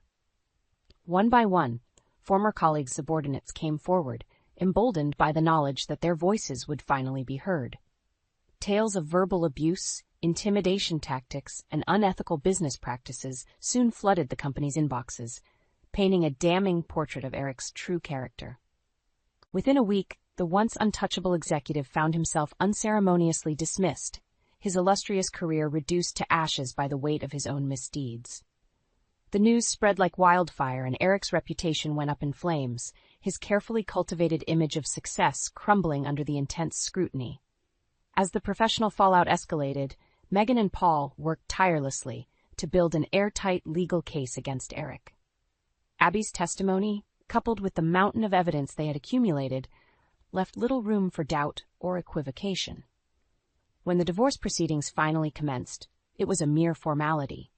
Eric's lawyers, sensing the futility of their position, advised him to accept the terms and avoid further public humiliation. In the end, Abby emerged victorious, awarded sole custody of Grace and a sizable settlement that would ensure their financial security for years to come. A restraining order was swiftly issued, severing Eric's ability to inflict any further harm upon our family. As the gavel fell sealing Eric's fate, I watched him closely, searching for any flicker of remorse or contrition. But his expression remained a mask of defiance, his eyes burning with barely restrained fury. It wasn't until the courtroom had emptied, leaving only Eric and his legal team behind, that the facade finally cracked. Megan, ever the vigilant observer, witnessed the moment when Eric's bravado shattered, his shoulders slumping in defeat as the full weight of his transgressions bore down upon him. "He broke down, Sarah," she recounted later, her voice tinged with a hint of pity. "All the bluster and arrogance drained away, and he just crumpled." For a moment, I almost felt sorry for him. But any hint of sympathy I might have harbored was quickly extinguished by the memory of Abby's haunted eyes, the trauma she had endured at Eric's hands. He had brought this reckoning upon himself through his own despicable actions, and he would receive no quarter from me. As the dust settled and the legal battles faded into memory, Eric's life spiraled into a tailspin of public disgrace and financial ruin. His once formidable wealth evaporated, consumed by legal fees and the settlement he was forced to pay Abby. Word of his misdeeds spread like wildfire, rendering him virtually unhireable in his chosen profession. Gone were the days of wealth and influence, replaced by a cruel reality of his own making. Through it all, Abby blossomed, her confidence and self-assurance growing with each passing day. The weight of Eric's oppression had been lifted, and she was finally free to embrace her true potential, unencumbered by the shackles of his abuse. As I watched her thrive, reveling in the joys of motherhood and rediscovering her passions, I felt a profound sense of satisfaction settle over me. The wheels of karma had turned, and Eric Sterling had reaped the bitter harvest he had sown through his cruelty. Justice had been served, but more importantly, our family had emerged stronger and more resilient than ever before. The nightmare was over, and a new chapter of healing and growth awaited us, untainted by the specter of Eric's malice. With Eric's toxic influence finally excised from our lives, a profound sense of peace and renewal washed over us. It was as if a dark cloud had lifted, allowing the warmth of hope and possibility to shine through once more. Abby, buoyed by her legal victory and the unwavering support of our loved ones, blossomed before my very eyes. The haunted, fragile woman who had sought refuge on my doorstep all those months ago was replaced by a radiant, self-assured mother, her eyes sparkling with a newfound strength and determination. Grace, our precious little ray of sunshine, thrived in the loving, nurturing environment we had created for her. Each milestone, Every giggle and babbled word was a poignant reminder of the resilience of the human spirit and the power of a mother's love to overcome even the darkest of circumstances. Megan and Paul remained steadfast pillars of support, their friendship and guidance invaluable as we navigated this new chapter of our lives. Megan, ever the voice of reason, offered sage advice on everything from childcare to personal growth, while Paul continued to provide Abby with the therapeutic tools she needed to heal from the emotional scars of her ordeal. As for me, I found solace in the knowledge that my unwavering devotion to my family had been vindicated. The sleepless nights, the sacrifices, and the battles fought had all been worth it to ensure the safety and well-being of my loved ones. With Eric's influence effectively neutralized, we were free to rebuild our lives on our own terms, unencumbered by the weight of his toxic presence. Abby, emboldened by her newfound independence, began exploring career opportunities, determined to provide a stable and secure future for Grace. I, too, found myself reevaluating my priorities, realizing that my dedication to my job had often come at the expense of cherished moments with my family. Retirement, once a distant dream, suddenly seemed within reach, and I began to contemplate the prospect of devoting my golden years to the pure, unadulterated joy of being a doting grandmother. Through it all, the shadow of Eric's cruelty loomed, a constant reminder of the darkness we had overcome. Yet, rather than allowing it to consume us, we channeled that experience into a renewed appreciation for the bond that held our family together. Abby, in particular, seemed to draw strength from the knowledge that she had not only survived, but emerged victorious from her ordeal. The once meek, timid girl who had been so easily cowed by Eric's intimidation tactics had blossomed into a fierce, resilient woman, her spirit tempered by the fires of adversity. "I won't let him define me anymore, Mom," she declared one evening as we sat together, basking in the warmth of Grace's infectious giggles. "He tried to break me, but in the end he only made me stronger." In that moment I felt an immense surge of pride, not just for Abby's perseverance, but for the unwavering love and support that had carried us through the darkest of times.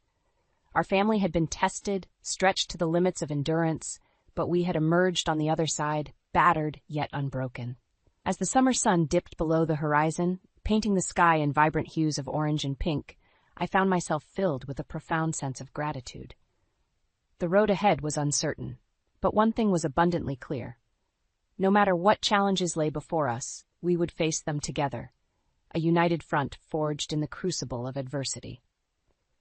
Eric Sterling's reign of terror was but a distant memory, and the future burned bright with the promise of new beginnings and endless possibilities.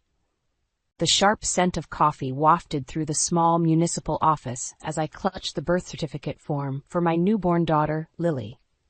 The monotonous hum of the air conditioner filled the silence as I waited patiently in line. That's when I caught sight of him, my husband Jake, standing at the receptionist's counter with a young woman. My heart sank as I watched the petite blonde hand over a stack of papers, her body language far too casual for a professional interaction. Jake leaned in closer, whispering something that made her giggle. An icy chill ran down my spine. Why was he here? With her? "Jake," I called out, my voice wavering. He spun around, his eyes widening like a deer caught in headlights. "Emma, what are you doing here?" he stammered, his face flushing crimson. "I could ask you the same thing," I replied, struggling to control the tremor in my voice. "I thought you had an important meeting at work?" The woman beside him shifted uncomfortably, her gaze darting between us. Jake cleared his throat, running a hand through his perfectly coiffed hair. "It's not what it looks like. This is Vanessa, a colleague. We were just..." "Just what, Jake?" I interjected, the pieces slowly falling into place. "Don't give me that crap. I'm not an idiot." Vanessa spoke up, her voice sickly sweet. "We were just filing the paperwork for my maternity leave," she said, patting her protruding belly. "Jake's been so supportive." The words hit me like a freight train. My legs nearly buckled beneath me as the reality sank in. Jake was having an affair, and his mistress was pregnant. I wanted to scream, to unleash the torrent of rage and betrayal swirling within me, but all I could muster was a strangled whisper. "How could you?" Before he could respond, I turned on my heel and stormed out, the tears streaming down my face. The life I thought I knew had crumbled in an instant, leaving me adrift in a sea of anguish and doubt. I couldn't stop replaying that haunting scene in my mind. Jake's panicked expression, Vanessa's smug smile as she cradled her swollen belly. How could the man who once promised me the world have betrayed me so callously? The memories of our early days together taunted me, a painful reminder of how far we'd drifted. I could still picture Jake down on one knee, his eyes brimming with adoration as he slipped that diamond ring on my trembling finger. "Marry me, Emma," he had said, his voice thick with emotion. "Let's build something amazing together." In that moment, the world seemed filled with infinite possibilities, our dreams within reach. We were young and in love, ready to take on any challenge side by side. Jake had been my rock, my safe harbor in the turbulent storms of life. Now, as I paced restlessly around our bedroom, the very space we'd once shared felt like a prison cell, suffocating me with its memories. The lavish furnishings that had once symbolized our success now mocked me, reminders of the life I thought we had built together. I sank onto the edge of the bed, burying my face in my hands as the sobs racked my body. "What happened to us, Jake?"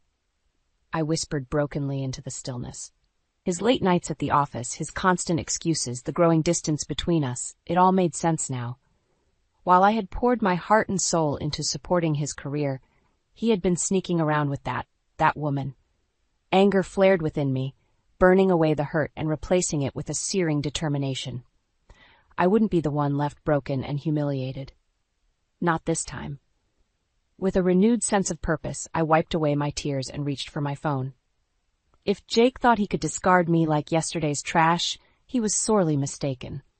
I would uncover every sordid detail of his betrayal, and when I did, he would pay dearly for destroying the life we had built. As I dialed my brother Max's number, my hands trembled with a mixture of rage and resolve. "Max, I need your help," I said, my voice low and steady. "Jake's been having an affair, and I'm going to make him regret the day he ever looked at another woman." The sound of Jake's key turning in the lock made my heart pound with a mixture of dread and anticipation. I steeled myself, determined to confront him about his sickening betrayal. He sauntered in, his expression casual, as if nothing earth-shattering had occurred. "Hey, babe, you're up late," he said, leaning in to kiss my cheek. I recoiled from his touch, bile rising in my throat. "Don't you dare babe me, you lying snake," I spat, my hands clenched into white-knuckled fists. Jake blinked in surprise, his bravado faltering. "What's gotten into you?" "You know damn well what this is about," I hissed, jabbing an accusing finger at his chest. "I saw you today at the municipal office with your little mistress." His face paled, and for a moment he seemed at a loss for words. Then, like a cornered animal, he lashed out defensively. "Emma, you're overreacting. Vanessa is just a colleague, and we were—" "Save your pathetic excuses," I cut him off, my voice trembling with rage. "I'm not an idiot, Jake. I saw the way you were touching her, whispering in her ear like some love-struck teenager." He opened his mouth to protest, but I wasn't finished. "And let's not forget the fact that she's pregnant, shall we? Were you ever going to tell me about your little bundle of joy, or were you just going to keep stringing me along like a fool?" Jake's expression hardened, his eyes narrowing. "You don't know what you're talking about," he snapped. "Vanessa and I have a professional relationship, nothing more. You're just being paranoid." I let out a humorless laugh, shaking my head in disbelief. "Paranoid? You're calling me paranoid after I caught you red-handed with your mistress?" Stepping closer, I jabbed a finger into his chest again, my voice low and dangerous. "Let me make one thing crystal clear, Jake. I'm not going to sit back and let you humiliate me like this. I want the truth, and I want it now. Who is she, and what's really going on between you two?" Jake's jaw clenched, and for a moment I thought he might actually come clean. But then his expression hardened once more, and he turned away, dismissing me with a wave of his hand. "I don't have time for this nonsense." As he stalked towards the bedroom door, I felt a surge of white-hot fury.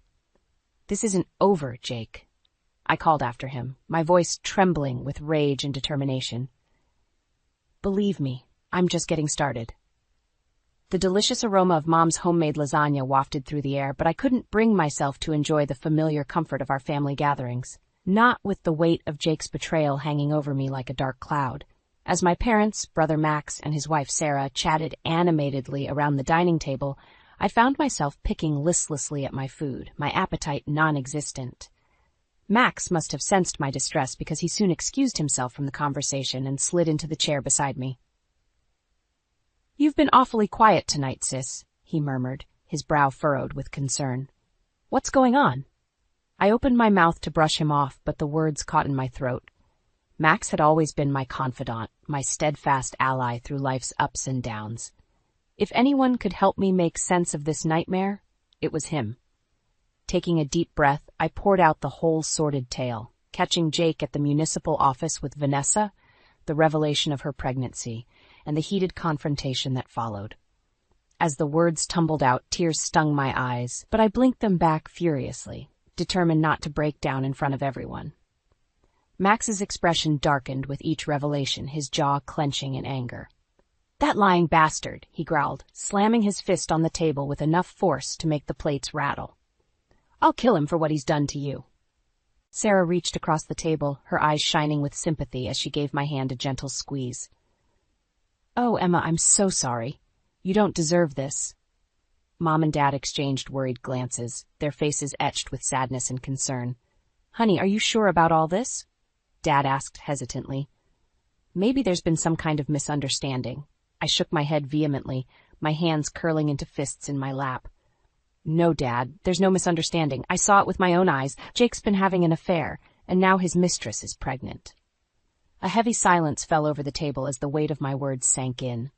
Mom's eyes glistened with unshed tears, and she reached out to cradle my face in her hands. "Never doubt your worth, Emma," she said fiercely. "If that fool can't see the incredible woman he has, then he doesn't deserve you." Max nodded emphatically, his expression resolute. "She's right. You need to gather evidence, build a solid case against him.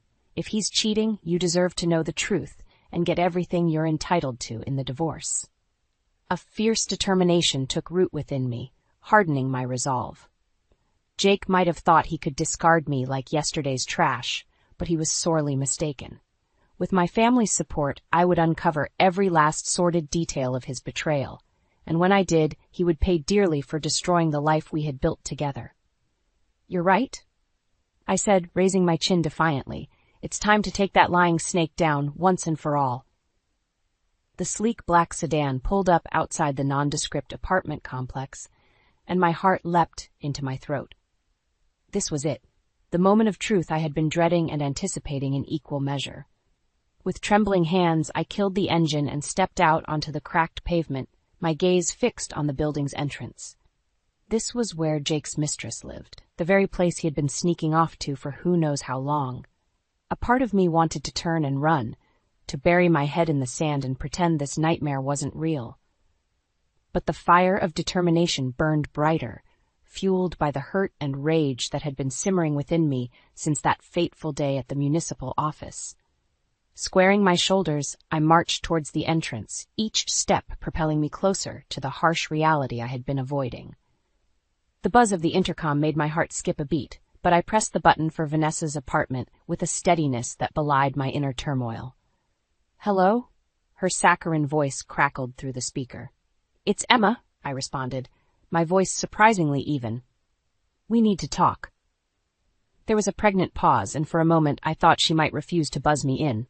But then the door clicked open, and I stepped inside, steeling myself for the confrontation to come. The hallway seemed to stretch on forever, each step echoing like a death knell in my ears. Finally, I reached Vanessa's door and raised my fist to knock, but the sound of muffled voices from within made me pause. Pressing my ear to the door, I strained to make out the words, my heart pounding in my chest. "Can't keep doing this, Jake," Vanessa's voice filtered through, laced with exasperation. "She's going to find out eventually, and then what?" "She won't." Jake's familiar baritone responded, filled with a confidence that made my blood boil. "Emma's too caught up in her own little world to notice what's really going on." The casual dismissal of our marriage, of everything we had built together, was like a knife through my heart. Hot tears pricked at the corners of my eyes, but I blinked them back furiously, channeling my hurt into a simmering rage. Taking a deep breath, I raised my fist and pounded on the door. the sound reverberating through the hallway like a thunderclap. Silence reigned for a heartbeat, and then hurried footsteps approached from the other side. The door swung open, and there stood Jake, his expression a comical mixture of shock and guilt. Vanessa hovered behind him, her hand resting protectively on her swollen belly. "Emma," Jake stammered, his eyes wide with panic. "What are you doing here?" "What does it look like, Jake?" I spat, my voice dripping with venom. "I'm here to see your mistress and the child you've been keeping from me." Vanessa arched a perfectly sculpted eyebrow, her lips curling into a smirk. "It's exactly what it looks like," she purred, resting a possessive hand on Jake's arm. Something inside me snapped at her brazen display, and before I could stop myself, the words tumbled from my lips in a torrent of fury. "You lying, cheating bastard!" I screamed, advancing on Jake with fists clenched. "How could you do this to me, to our family?" Jake backed away, his hands raised in a placating gesture. "Emma, please, it's not what it looks like. Let me explain." But I was past the point of listening to his excuses. Reaching into my purse, I withdrew the divorce papers I had prepared earlier and thrust them into his chest. "It's over, Jake," I growled, my voice trembling with rage and finality. "I want a divorce, and I'm going to take you for everything you're worth. Mark my words, you'll regret the day you ever looked at another woman." With those parting words, I spun on my heel and stormed out, my heart racing with a heady mixture of pain and vindictive satisfaction. The battle lines had been drawn, and I would stop at nothing to make Jake pay for his betrayal. The sharp scent of freshly brewed coffee filled the air as I stepped into William's office, my heart pounding with a mixture of trepidation and resolve. This was it, the moment I had been steeling myself for since that fateful confrontation with Jake and his mistress. William looked up from his desk, his brow furrowing at the sight of me. "Emma, what's going on? You look like you've seen a ghost." Drawing a steadying breath, I sank into the chair opposite him and recounted the whole sordid tale, from catching Jake at the municipal office to the explosive showdown at Vanessa's apartment. With each damning detail, William's expression grew darker, his jaw clenched in barely contained fury. "That lying, manipulative son of a bitch," he growled when I had finished, slamming his fist on the desk with enough force to make the coffee cups rattle. "How dare he do this to you and your daughter?" I flinched at the venom in his voice, a part of me still reeling from the reality of Jake's betrayal. But beneath the hurt, a newfound determination was taking root, fueled by William's righteous anger on my behalf. Reaching into my bag, I withdrew the divorce papers and slid them across the desk towards him. "I want to take him for everything he's worth," I said, my voice steady despite the turmoil raging within me. "He's going to pay for what he's done, no matter what it takes." William nodded grimly, his eyes flashing with a fierce resolve that mirrored my own. "Don't worry, Emma. With the evidence we have, we can turn the tables entirely on that bastard." As he began poring over the paperwork, jotting down notes and muttering under his breath, I couldn't help but feel a surge of gratitude for his unwavering support. William had been a pillar of strength through the darkest days of my marriage, always offering a sympathetic ear and sage advice. Now, as we delved into the legal minutiae of my divorce case, I found myself leaning on him more than ever. With each damning piece of evidence we uncovered, secret bank accounts, hidden assets, even a potential paternity scandal, the tangled web of Jake's deception grew more intricate and insidious. But with William by my side, I knew we could weather any storm. His fierce determination to see justice done for me and my daughter was like a beacon in the darkness, guiding us through the treacherous waters of the legal system. As the hours ticked by, the walls of William's office seemed to close in around us, cocooning us in a world where only our shared mission mattered. The rhythmic scratching of his pen on paper became a soothing mantra, punctuated by the occasional exclamation of triumph as we unearthed another damning piece of evidence. And through it all, a newfound sense of camaraderie blossomed between us, forged in the fires of shared adversity. As we pored over the documents, our heads bent together in quiet conspiracy, I couldn't help but marvel at the strength of William's conviction, his unwavering belief in the sanctity of justice. In that moment, I knew that no matter what challenges lay ahead, we would face them together, united in our quest to make Jake answer for his betrayal. And as I met William's steady gaze, a glimmer of hope flickered to life within me, a promise that brighter days lay ahead. If only I had the courage to reach out and seize them. The crisp autumn breeze carried the scent of fallen leaves as I pulled into my parents' driveway, my heart heavy with a mixture of trepidation and grim satisfaction. So much had changed since that fateful day at the municipal office, and yet a part of me still clung to the desperate hope that things could be salvaged with Jake. That foolish notion was swiftly extinguished the moment I stepped through the front door and found him slumped on the couch, a pathetic shadow of his former self. His once immaculate suit hung loosely on his frame, his hair disheveled, and his eyes sunken with the weight of his rapidly unraveling life. "Emma," he croaked, struggling to his feet as I entered the living room. "Thank God you're here. We need to talk." I arched an eyebrow, silently appraising his sordid appearance. "Talk about what, Jake? Your mistress leaving you high and dry?" His face twisted in a grimace of pain, and for a fleeting moment, I almost felt sorry for him. Almost. "Please, Emma," he implored, his voice a ragged whisper. "I need you back at the company. Everything's falling apart without you." A bitter laugh escaped my lips as I shook my head in disbelief. "You've got to be kidding me.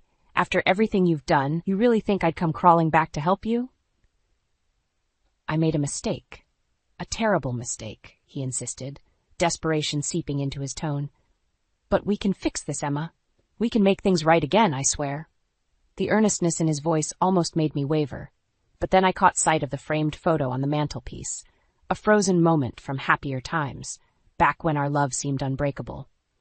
My jaw clenched as I remembered all the lies, the deceit, the utter disregard he had shown for our family. "Fix this," I echoed, my voice laced with contempt. "You destroyed us, Jake. And for what? A fling with some vapid little tart who couldn't care less about you now that you're broke." His shoulders slumped in defeat, and for a moment he seemed to age a decade before my very eyes. "I don't know what I was thinking," he mumbled, burying his face in his hands. "I've lost everything."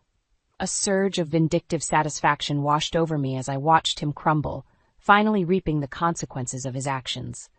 This was the man who had once promised me the world, only to shatter those dreams with his selfish betrayal. "You're damn right. You've lost everything," I spat, advancing on him with eyes blazing. "The company, the house, the life we built together, it's all gone, thanks to your lies and your inability to keep it in your pants." Jake flinched as if I had struck him, his eyes glistening with unshed tears. "Emma, please, I'm begging you. I need your help to get back on my feet." For a heartbeat, I almost wavered, the old familiar pull of love and loyalty tugging at my heart. But then I remembered the anguish of that confrontation, the cold, hard truth of his infidelity, and my resolve hardened like steel. "You destroyed us," I said, my voice low and unwavering. "Now face the consequences." With those parting words, I turned on my heel and strode out, leaving Jake to wallow in the wreckage of his own making. It was a harsh lesson, but one he had brought upon himself through his callous disregard for the family I had once cherished. As I climbed back into my car and pulled away from the curb, a weight seemed to lift from my shoulders. Jake's downfall was nearly complete, and soon I would be free to start anew, without the shadow of his betrayal looming over me. It was a bittersweet victory, to be sure, but one that filled me with a sense of grim satisfaction. Justice, it seemed, had finally been served. The gentle morning sunlight filtered through the sheer curtains, casting a warm glow over the bedroom. As I blinked awake, a sense of peace washed over me, a feeling that had been sorely lacking in the tumultuous months since Jake's betrayal. Beside me, William slept soundly, his features relaxed, and a hint of a smile playing at the corners of his mouth. I couldn't help but marvel at how far we had come, from the tense early days of my divorce proceedings to the easy intimacy we now shared. Reaching out, I traced the contours of his face with a feather-light touch, my heart swelling with a tenderness I had thought long buried beneath the ashes of my shattered marriage. William had been my rock through it all, a steadfast ally in the fight for justice and a constant reminder that better days lay ahead. As if sensing my touch, he stirred, his eyes fluttering open to meet my gaze. "Morning, beautiful," he murmured, his voice still husky with sleep. I leaned in to press a gentle kiss to his lips, savoring the simple contentment of the moment. "Morning, handsome." Propping himself up on one elbow, William studied me with a fond smile. "You look happy this morning." "I am happy," I replied, the words carrying a weight that seemed to lift a burden from my shoulders. For the first time in a long time, I feel free. His expression softened, and he reached out to tuck a stray lock of hair behind my ear. "You deserve to be happy, Emma. After everything you've been through, you and your daughter deserve nothing less than the world." A lump formed in my throat at his words, and I had to blink back the tears that threatened to spill over. How could I have ever doubted fate's plan, thinking that Jake's betrayal was the end of the road? In truth, it had been the start of a new journey, one that had led me straight into the arms of a man who cherished me for who I was, a man who had fought tooth and nail to ensure that I received the justice I deserved. "You know, when I first walked into your office all those months ago, I never could have imagined we'd end up here," I confessed, tracing idle patterns on the sheets that pooled around his waist. William chuckled, that rich, warm sound that never failed to make my heart skip a beat.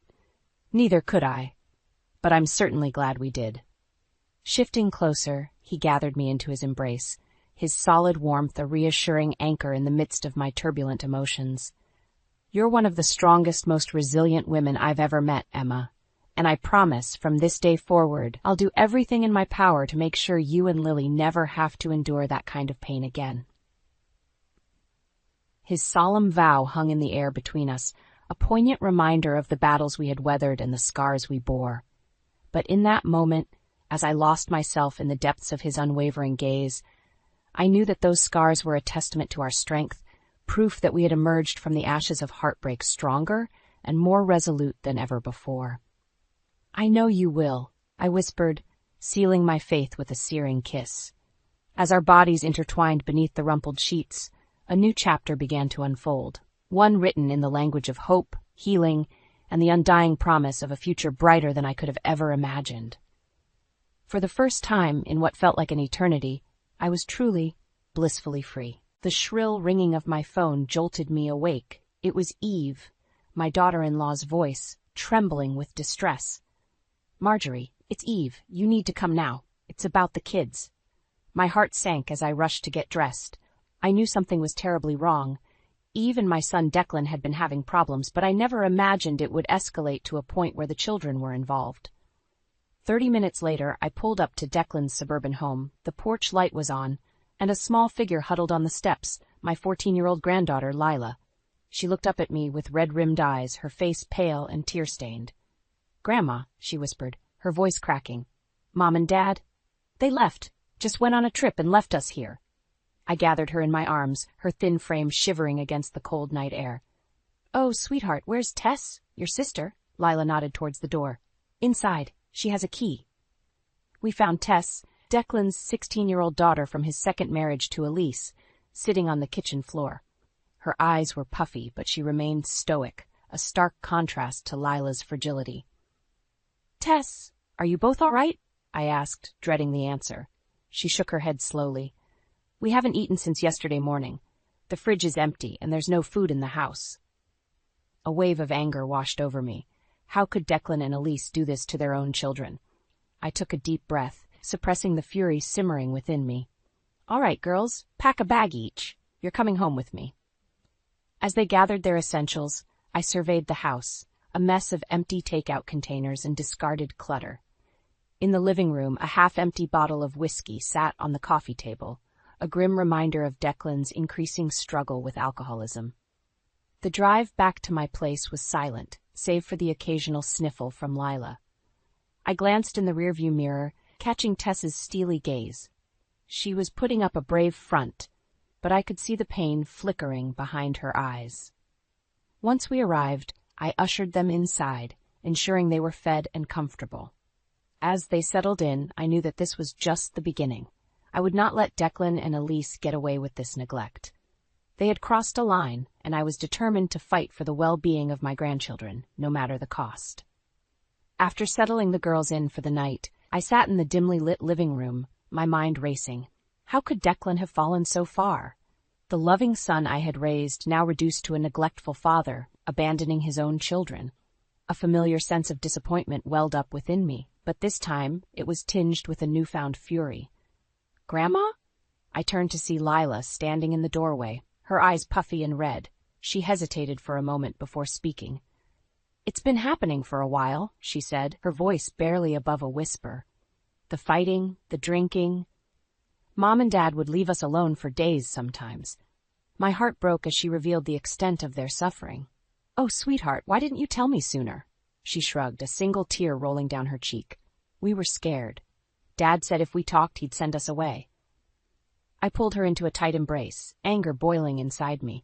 How dare Declan threaten his own children? The man I had raised would never have stooped so low. "You're safe now, Lila," I promised. "I won't let them hurt you or Tess ever again." The next morning I woke early and began making arrangements. First I called Eve, Declan's ex-wife and Lila's mother. Her voice wavered as she apologized profusely for not acting sooner. "I had no idea it was this bad, Marjorie," she said, her words laced with guilt.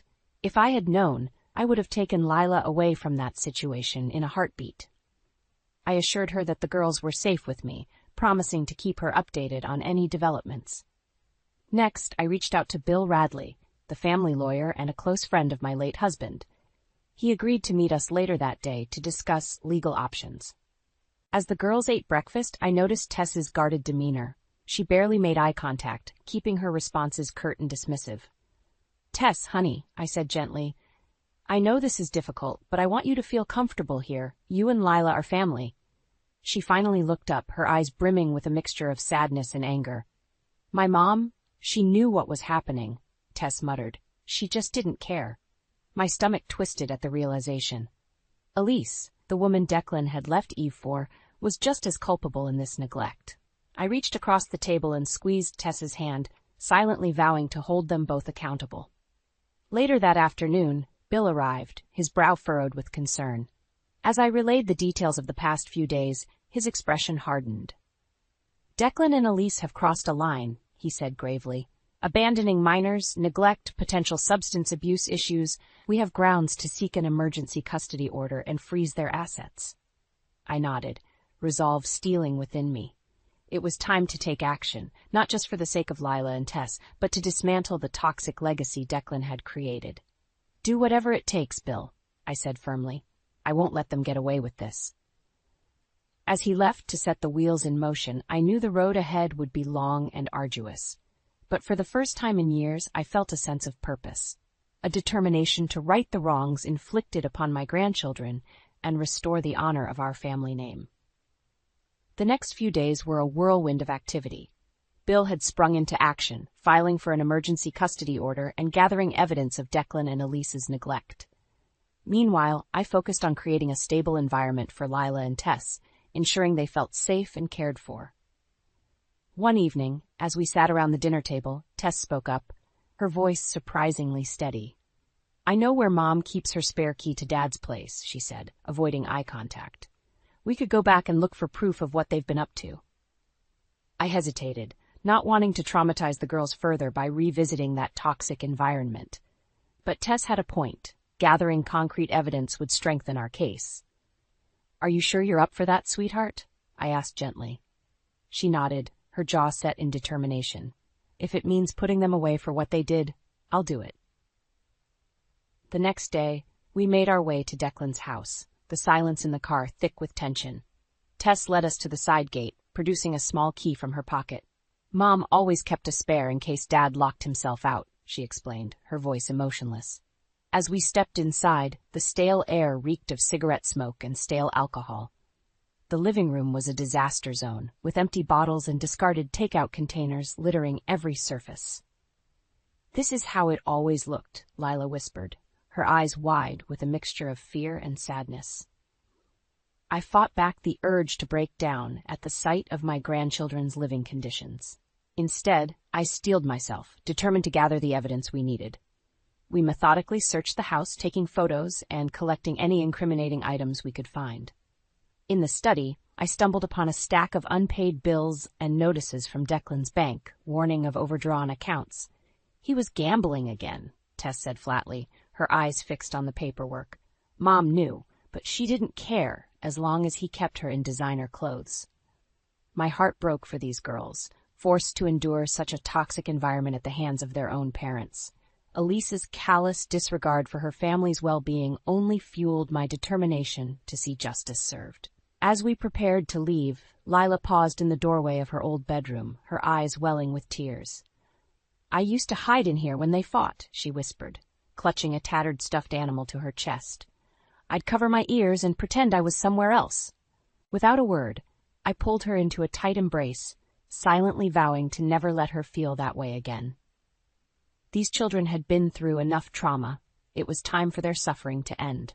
On the drive back, Tess spoke up, her voice laced with a newfound determination. "We have to make them pay for this, Grandma," she said, her eyes blazing with a fury I had never seen before. "They don't deserve to get away with how they treated us." I met her gaze in the rearview mirror, nodding solemnly. "Don't worry, sweetheart," I assured her. "They'll face the consequences of their actions. I promise you that." As we pulled into the driveway, I felt a newfound sense of purpose. The road ahead would be long and difficult, but for the sake of my grandchildren, I was prepared to go to any lengths necessary to dismantle the toxic legacy Declan and Elise had created, even if it meant tearing our family apart in the process. With the evidence we gathered from Declan's house, Bill assured me we had a solid case against him and Elise. However, as he delved deeper into their financial records, a more sinister truth began to emerge. "Marjorie, I'm afraid the situation is even more dire than we initially thought," Bill said gravely as we met in his office. "It appears Declan has been embezzling funds from the family business for years." I felt the air leave my lungs as the weight of his words sank in. The family business, my late husband's legacy, had been tainted by my own son's greed and deceit. "How much?" I asked, my voice barely above a whisper. Bill shook his head solemnly. "Millions, by our estimates. He's been funneling money into offshore accounts, likely to fund his gambling habit and lavish lifestyle with Elise." Anger surged through me, hot and relentless. Not only had Declan neglected his children, but he had also tarnished the very foundation my husband had built with his own hands. "We need to stop him," I said, my jaw clenched. "Freeze his accounts, revoke his access to the business, do whatever it takes to cut him off completely." Bill nodded, already drafting the necessary legal documents. "I'll have our team move swiftly on this, Marjorie. We'll cripple his financial resources before he can make another move." As he outlined the steps we would take, I found myself transported back to a time when Declan was just a boy, innocent, full of promise, and utterly devoted to his father. How had he fallen so far astray? Pushing those thoughts aside, I refocused on the task at hand. Revenge, while not my initial motivation, had become a driving force. Declan had not only betrayed his own children, but had desecrated the very name and legacy he was born into. Over the next few days, Bill and his team worked tirelessly, filing injunctions and freeze orders on Declan's accounts and assets. With each legal maneuver, I felt a sense of satisfaction knowing that his ill-gotten empire was crumbling around him. Throughout it all, Lila and Tess remained remarkably resilient. They seemed to draw strength from the knowledge that their suffering would not be in vain, that their father and his wife would face the consequences of their actions. One evening, as we sat together in the living room, Tess turned to me, her eyes filled with a mixture of pain and resolve. "Grandma, can we really take everything from them?" she asked, her voice laced with a newfound maturity. I nodded solemnly. "Your father has betrayed this family in the worst way imaginable. He doesn't deserve a single penny of what he's stolen, not after what he put you girls through." Lila reached over and squeezed her sister's hand, a silent show of solidarity. In that moment, I felt an overwhelming sense of pride in their resilience and determination. "Good," Tess said, her voice steely. "They deserve to lose it all."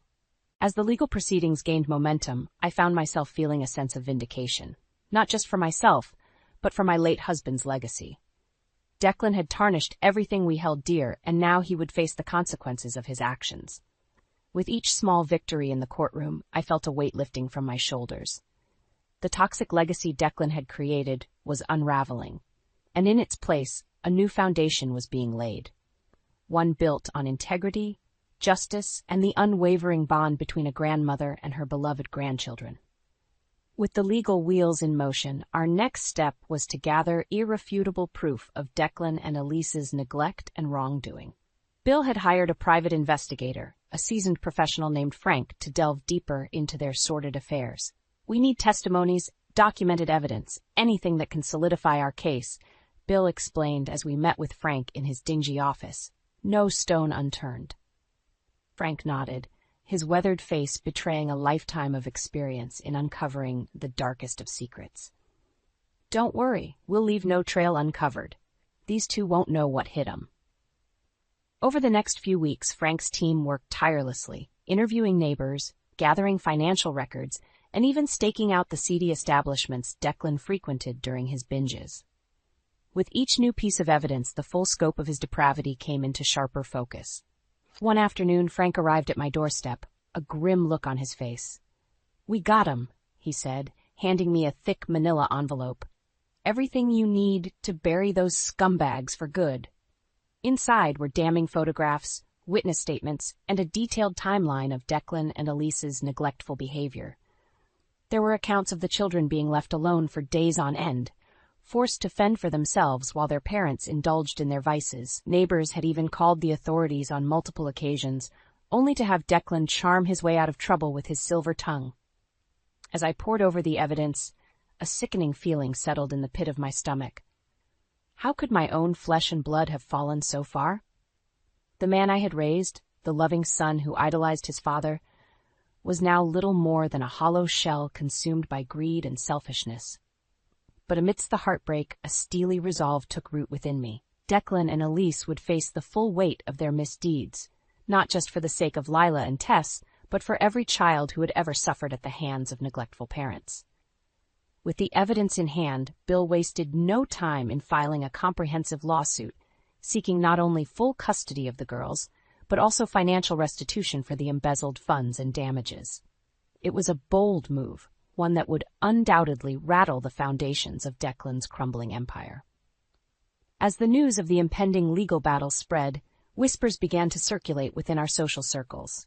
Some expressed shock and disbelief, while others nodded knowingly, as if they had seen this coming all along. But I paid them no mind. My focus was solely on securing justice for my grandchildren. One evening, as we sat together in the living room, Lila turned to me, her eyes brimming with a mixture of hope and trepidation.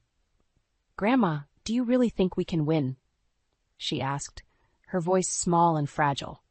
I reached over and took her hand in mine, giving it a reassuring squeeze.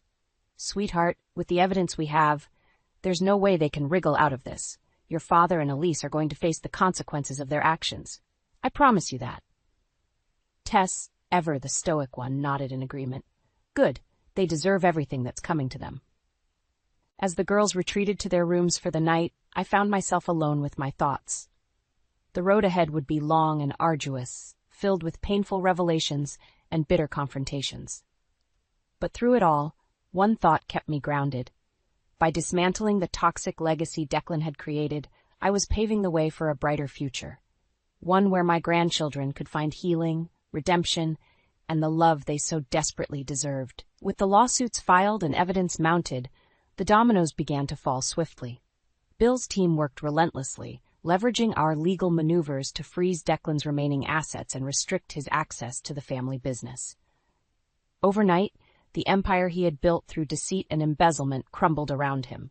Bank accounts were frozen, properties seized, and his once lavish lifestyle ground to a halt. It was a harsh dose of karma, but one that he had brought upon himself through his own greed and neglect. As the news spread, the reactions from our social circles were varied. Some expressed shock and disbelief, while others nodded knowingly, as if they had seen this implosion coming all along. But for me, the most satisfying response came from an unlikely source: Eve, Declan's ex-wife and Lila's mother.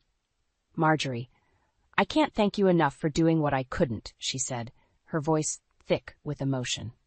"You've given Lila a chance at a normal life, away from that toxic environment."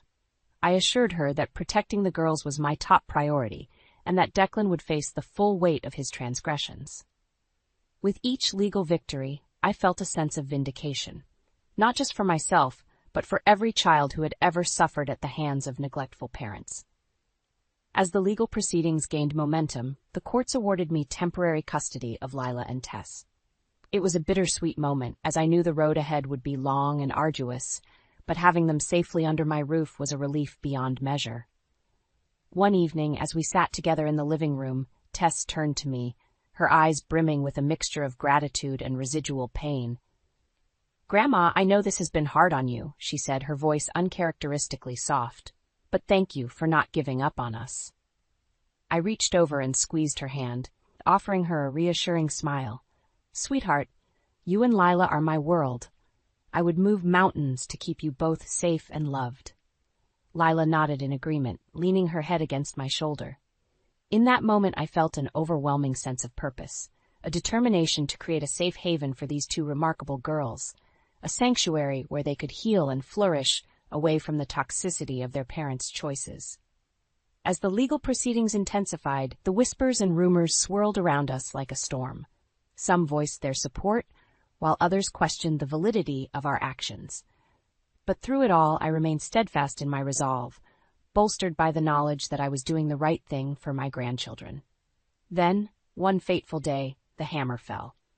Declan and Elise were arrested, facing a litany of charges ranging from child neglect and endangerment to fraud and embezzlement. As they were led away in handcuffs, I couldn't help but feel a sense of grim satisfaction, the architects of their own downfall, finally facing the consequences of their actions. That night, as I tucked Lila and Tess into bed, I couldn't help but marvel at their resilience. These two remarkable girls had endured unspeakable trauma, and yet they remained strong, their spirits unbroken. "It's over, isn't it?" Lila whispered, her eyes heavy with fatigue, but also a newfound sense of peace. I nodded, smoothing her hair back from her forehead. "Yes, sweetheart. It's finally over." As I left their room, I couldn't help but feel a sense of triumph, not just for myself, but for the legacy my late husband had built. Through perseverance and unwavering determination, I had dismantled the toxic empire Declan had created, and in its place, a new foundation was being laid, one built on love, integrity, and the unbreakable bonds of family. The aftermath of Declan and Elise's arrests should have brought a sense of relief, but instead, a tense calm settled over our household. It was as if we were all holding our breath, waiting for the other shoe to drop. That moment came sooner than expected.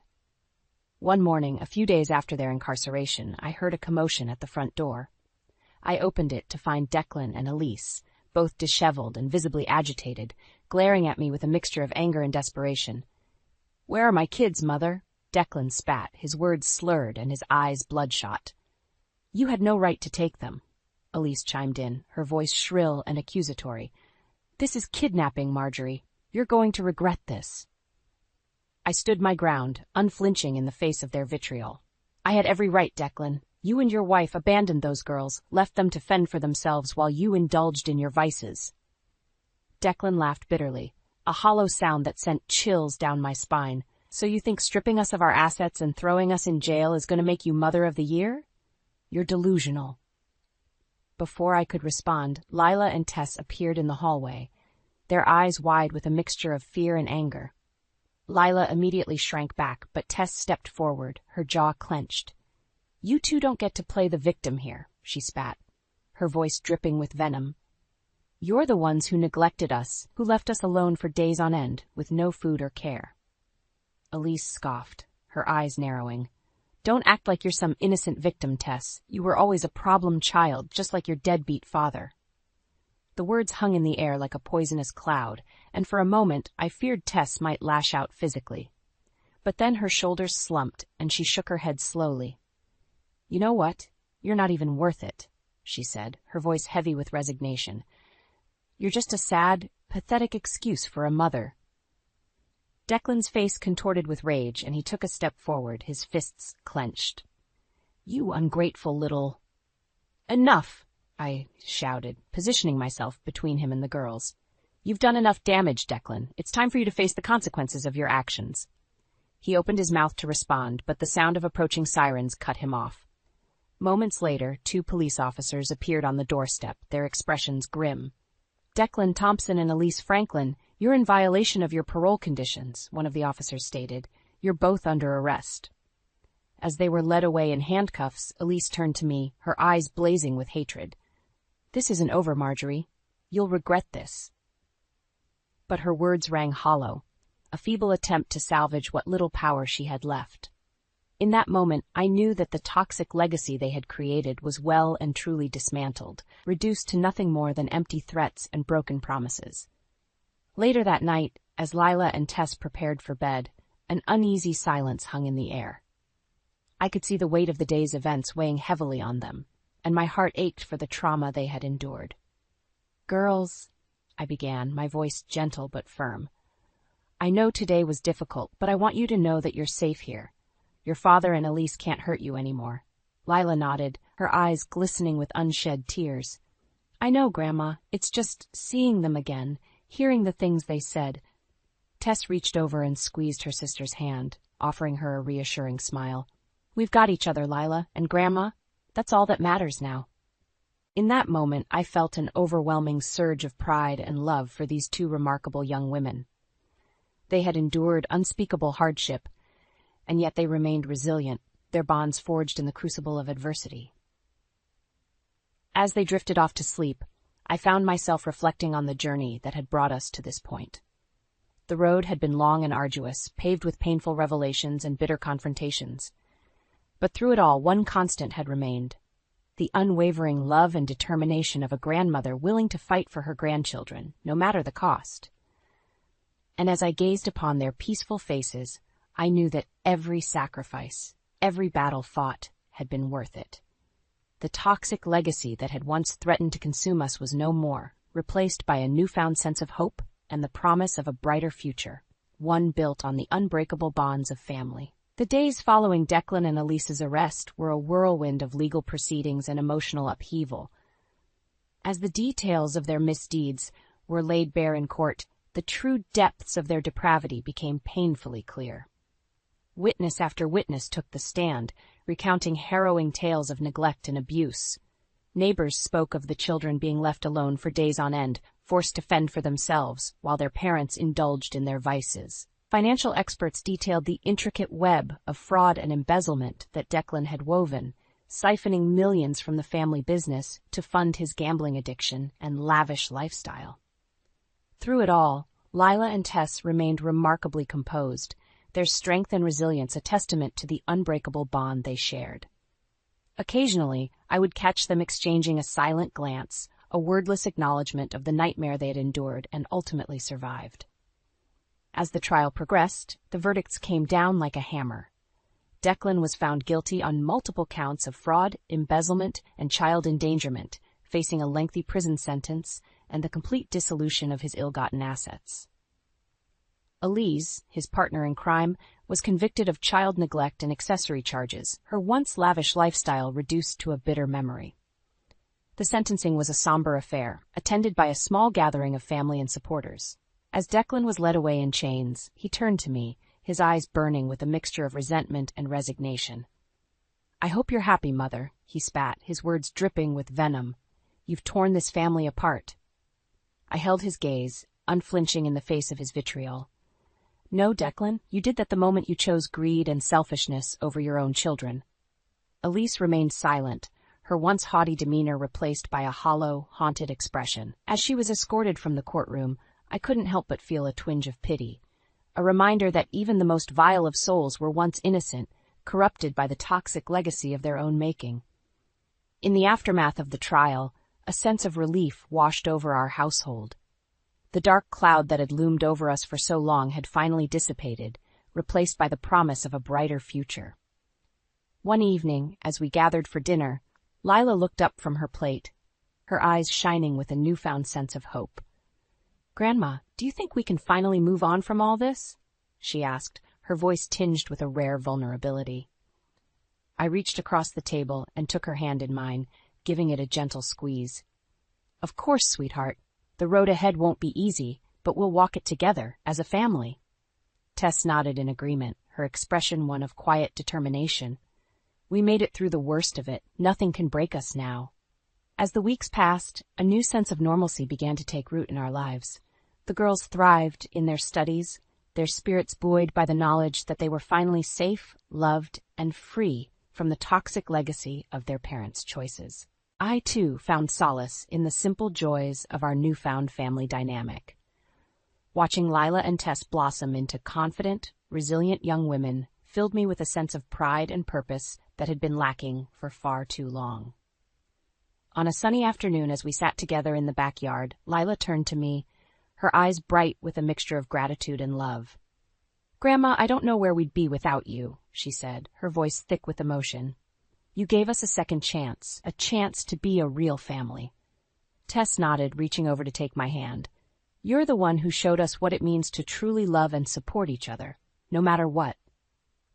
In that moment, as I looked upon the faces of these two remarkable young women, I knew that every sacrifice, every battle fought, had been worth it. The toxic legacy that had once threatened to consume us was no more, replaced by the unbreakable bonds of family and the promise of a future where love, resilience, and justice would always prevail. As the warm sunlight enveloped us, I couldn't help but feel a sense of peace, a quiet certainty that the darkest chapters of our lives had been closed and a new, brighter story was just beginning to unfold. I stared numbly at my phone, rereading Colin's text messages to a woman named Elise. The flirtatious banter, the pet names, the explicit details, it was all there, an undeniable confirmation of his betrayal. My heart pounded and waves of nausea washed over me. How could the man I'd loved and trusted for a decade do this to me, to our marriage? Memories flooded back. Colin's recent late nights at the office, his evasive answers when I asked about his work, the strange charges on our credit card statements.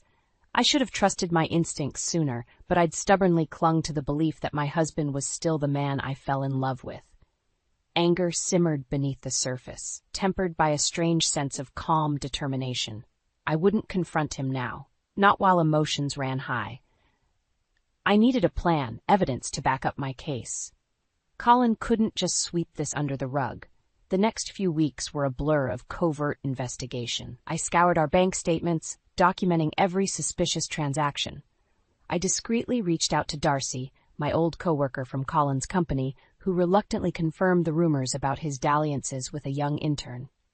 Armed with a solid paper trail and witness accounts, I steeled myself for the confrontation. When Colin announced a sudden business trip, I knew it was my chance to catch him red-handed.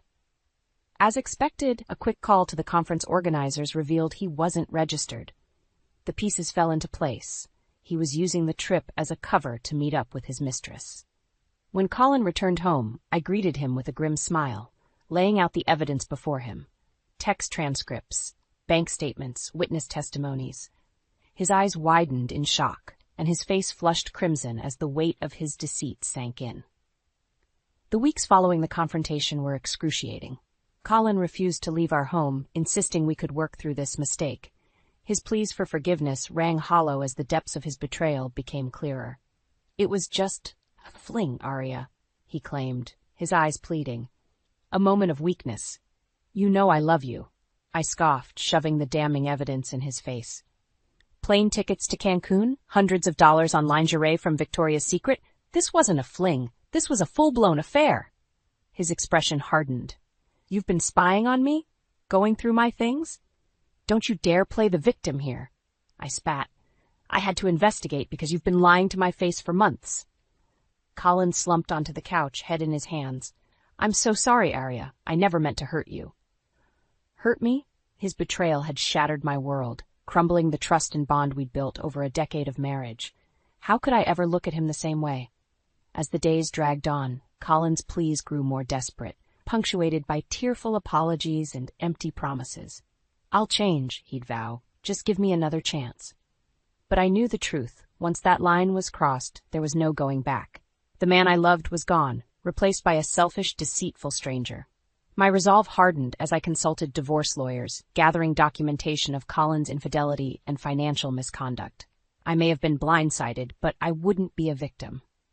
Meanwhile, Darcy continued feeding me inside information about Colin's dalliances at work. Apparently, his affair with Elise was an open secret, the subject of snickers and gossip around the office. "That shameless hussy was all over him at the holiday party," Darcy confided. Everyone knew something was going on. I felt a pang of anger towards this Elise. She wasn't some naive, love-struck girl. She was a conniving homewrecker who had willingly helped destroy my marriage.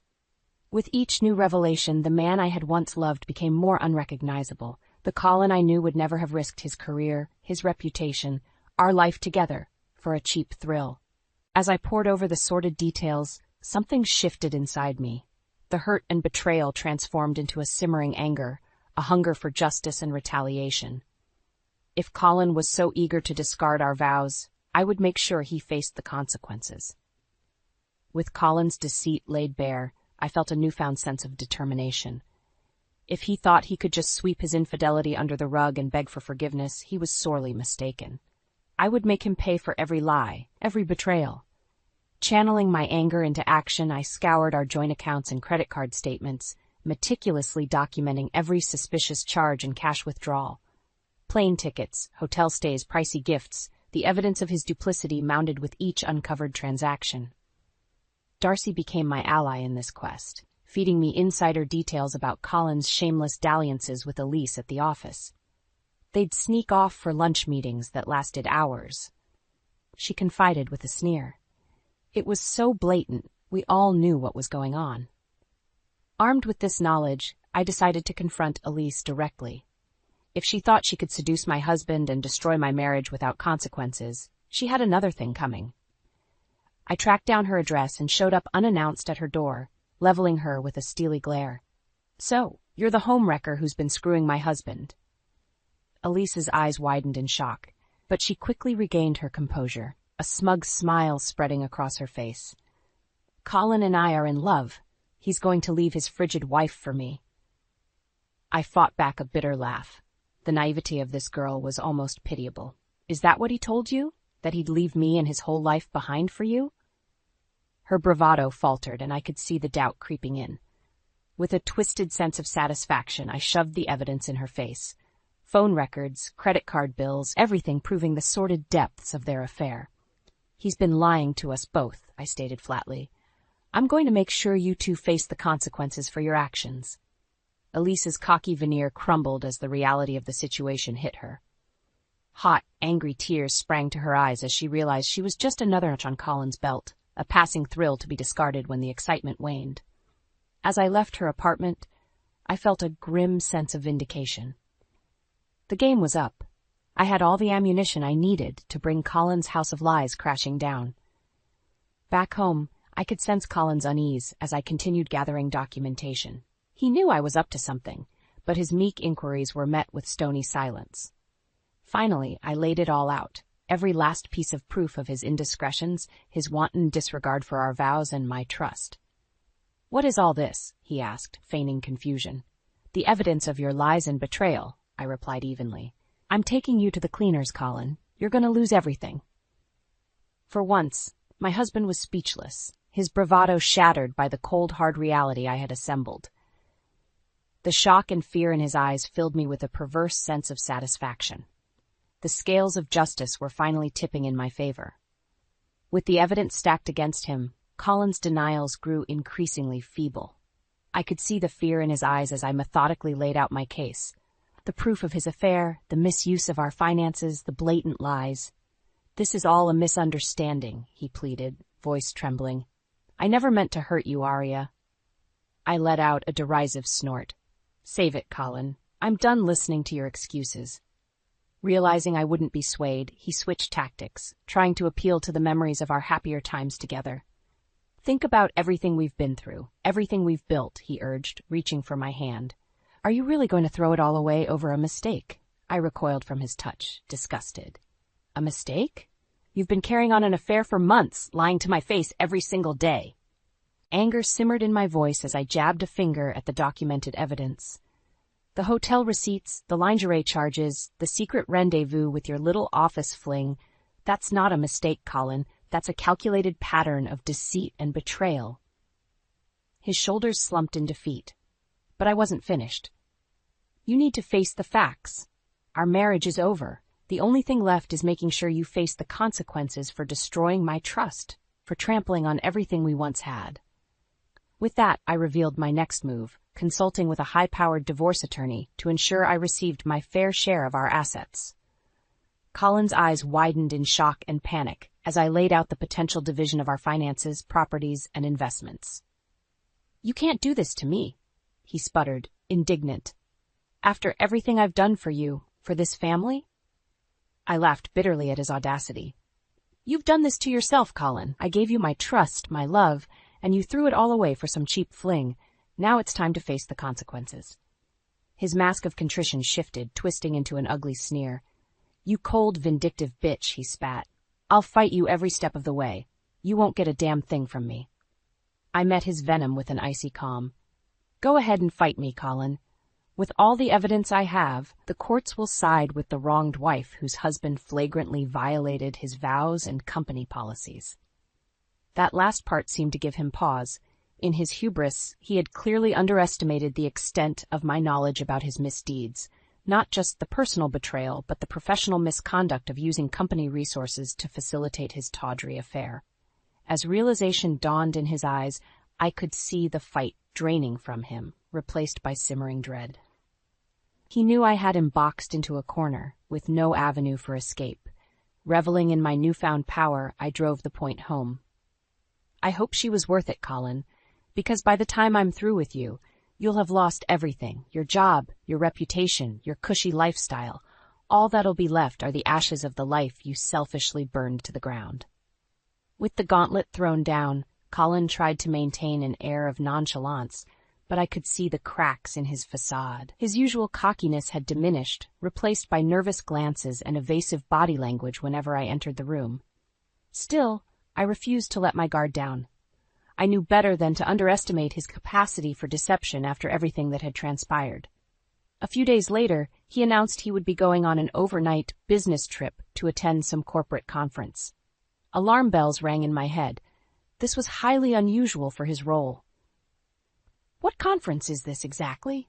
I asked, feigning casual curiosity. Colin rattled off some vague details about team building and leadership training, avoiding eye contact. A blatant lie, no doubt. I waited until he had left before springing into action. A few quick calls to the conference organizers confirmed my suspicions. Colin's name wasn't on any attendance list. White-hot anger surged through me as the realization hit. He was using this fake trip as a cover to rendezvous with his mistress, likely thinking I was foolish enough to fall for his lies again. Not this time. This pathetic charade would be his undoing. I began meticulously documenting his absence, taking time-stamped photos and videos to prove he wasn't where he claimed to be. Every deceptive text message, every missed call, it all became part of the dossier I was assembling. The icing on the cake came when I tracked down the hotel where he was staying through his credit card records. With a few terse words to the front desk staff about a family emergency, I gained access to the security footage. There he was, bold as brass, arriving hand in hand with a scantily clad Elise, the two of them giggling and canoodling like love-struck teenagers. I felt bile rise in my throat watching the shameless display, but I maintained my composure, preserving the video for the grand unveiling. When Colin finally returned home, I was ready. As soon as he stepped through the door, I blindsided him with photos and video stills documenting his sordid tryst. "What is this?" he sputtered, face paling. "Proof of your lies," I spat. "Did you really think I'd be stupid enough to buy your pathetic business trip excuse?" Trapped, Colin reverted to his usual tactics, indignant denials followed by groveling pleas for forgiveness. But I was done listening to his empty words. I wanted him to face the consequences of his actions, to feel the full weight of the humiliation and devastation he had inflicted on me.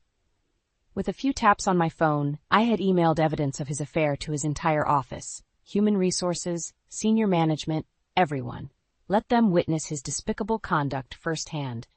Checkmate, Colin. Your professional life is about to crumble, just like you destroyed our marriage. Colin's face drained of color as the realization of what I'd done sank in. His phone began buzzing incessantly, no doubt a barrage of inquiries from his colleagues about the incriminating evidence now flooding their inboxes. "You crazy bitch," he roared, fury contorting his features. "What have you done?" I met his rage with icy calm. I'm just ensuring you face the consequences for your reprehensible actions. Did you really think you could carry on this sordid affair without any repercussions? His eyes darted wildly as he scrambled for his laptop, desperately trying to control the damage. But I had already released the Kraken. Those lurid videos and text transcripts were making their way through the corporate grapevine like wildfire. "Please, Arya, you have to stop this," he begged, a note of panic creeping into his voice. "My career, my reputation. Should have thought about that before you decided to throw it all away for a cheap fling," I countered, unmoved by his pleas. "Did you think there wouldn't be consequences for your lies and betrayal?" Colin's mask of contrition promptly shattered, his indignation reigniting. "You'll pay for this," he snarled. "I'll make sure you get nothing in the divorce. You hear me? Nothing." A bitter laugh escaped my lips. Even now, after being caught red-handed, he was more concerned about his money and status than the emotional devastation he'd inflicted. "Save your empty threats," I shot back. "With all the evidence piling up, the courts will side with the wronged wife whose husband flagrantly violated his vows and corporate ethics policies."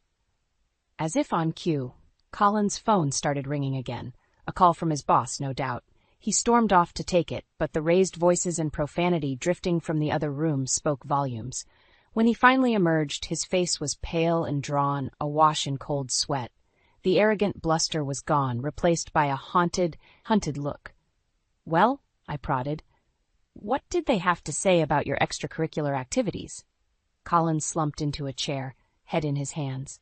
"I'm suspended, pending an investigation. They're taking this really seriously." I couldn't resist twisting the knife. "Of course they are. Can't have a senior executive flagrantly misusing company resources to carry on an affair, now can they? That's a major breach of ethics policies." As the gravity of his situation sank in, Colin's eyes took on a hollow, defeated look. "I've ruined everything, haven't I?" he mumbled hollowly. For a fleeting moment, a tremor of pity rippled through me. This broken, shattered man was barely recognizable as the arrogant philanderer who had so callously trampled on our marital vows just weeks ago. But the moment passed as quickly as it came. He had made his bed, and now he would lie in it, a well-deserved purgatory of his own making. "Yes, Colin," I stated flatly. "You've ruined everything, and you have no one to blame but yourself." In the days following Colin's suspension, an eerie pall hung over our home. The man who had once strutted around with such arrogant confidence was now a hollow, haunted shell. I took a perverse satisfaction in watching his world unravel before my eyes. This was the price he paid for his selfish betrayal, the loss of his career, his status, his ill-gotten trappings of success. The final nail in Colin's professional coffin came when Elise, perhaps sensing the shifting winds, decided to turn on him as well. A flurry of emails from her flooded his work inbox, providing even more lurid details and evidence of their tawdry affair. "That little snake!" Colin raged when he discovered her betrayal, hurling his laptop across the room in a fit of impotent fury. "After everything I promised her—" I couldn't stifle a mocking laugh at his indignation. "What, you thought she was in it for more than just a cheap thrill? That she actually cared about your empty promises to leave me?" His eyes smoldered with hatred, but I pressed on, twisting the knife. "Face it, Colin. You're just a sad, pathetic cheater who got played by the very same woman you used as a plaything. You deserve every ounce of misery coming your way." To his credit, Colin didn't try denying the truth of my words. He simply shook his head, shoulders sagging in defeat. In that moment, I almost pitied the broken wreck before me. Almost. The final blows rained down in rapid succession after that. A scathing letter from the company's legal team, citing the mountain of evidence against him and demanding his immediate resignation to avoid a protracted dismissal process. Then came the notifications from our joint bank accounts and credit cards, everything frozen pending the division of assets in the divorce proceedings. With each new hammer blow, I could see Colin aging before my eyes. The arrogant swagger replaced by the hunched, shambling gait of a man utterly defeated. His desperate pleas for mercy fell on deaf ears. I was beyond appeasing at this point. The pièce de résistance arrived in the form of a tersely worded letter from Elise herself, detailing the lurid particulars of their affair in excruciatingly sordid detail. I made sure to leave it out for Colin to find. reveling in his anguished howls of despair when he realized I had seen it all. In a final act of masochistic self-destruction, he turned to the bottle, spending his days in a drunken stupor, railing about the unfairness of his plight. I watched in stony silence, unmoved, as he unraveled into a gibbering, self-pitying wreck. This, I knew, was the truest form of justice. To watch the man who had so callously shattered my world brought to his knees, forced to confront the consequences of his selfish actions. As our assets dwindled and his reputation crumbled to dust, I felt a grim sense of vindication wash over me. The debt had been paid. The scales were balanced once more. The weeks after Colin's ousting from the company passed in a blur. Our once luxurious home felt eerily empty, devoid of the trappings of our former life of excess. As part of the divorce settlement, we were forced to liquidate many of our assets: the sports cars, the designer wardrobe, the lavish furnishings he had acquired to soothe his ego. It was oddly cathartic, watching the material idols he had valued above our marriage get carted away, piece by piece. Colin himself had become a ghost, drifting through the house in a perpetual haze of self-pity and alcohol fumes. He had lost everything: his prestigious job, his status, even the mistress who had so eagerly enabled his downfall. A small part of me felt a twinge of sadness watching this once vibrant man wither away into a broken shell. But that fleeting pang of empathy was quickly overshadowed by the overwhelming sense of liberation I felt. For too long, I had allowed myself to be defined by Colin's success, content to bask in the glow of his wealth and status. But now, unshackled from the gilded cage of our so-called perfect life, I was free to rediscover my own passions and identity. I found solace in my art again, that once cherished creative outlet I had neglected for far too long. As the divorce proceedings crawled on, I would spend hours in my studio, pouring my emotions onto the canvas in a riot of color and texture. With every brushstroke, I could feel the weight of Colin's betrayal slowly lifting from my shoulders. The bitterness and anger that had fueled my quest for vengeance gave way to a profound sense of peace and acceptance. In the end, Colin got what he deserved. The court sided squarely with the wronged wife, awarding me a substantial share of our marital assets. Not that the money mattered much to me anymore. I had gained something far more valuable than any material possession: my freedom, my self-worth, my life back. As the divorce papers were finalized and Colin's pathetic form slunk out of my life for good, I felt an unfamiliar sense of lightness, as if a great weight had been lifted from my soul. No more lies, no more betrayal, just the beautiful, terrifying uncertainty of the open road ahead of me. In that moment, staring out at the infinite possibilities of my new life, I realized something profound.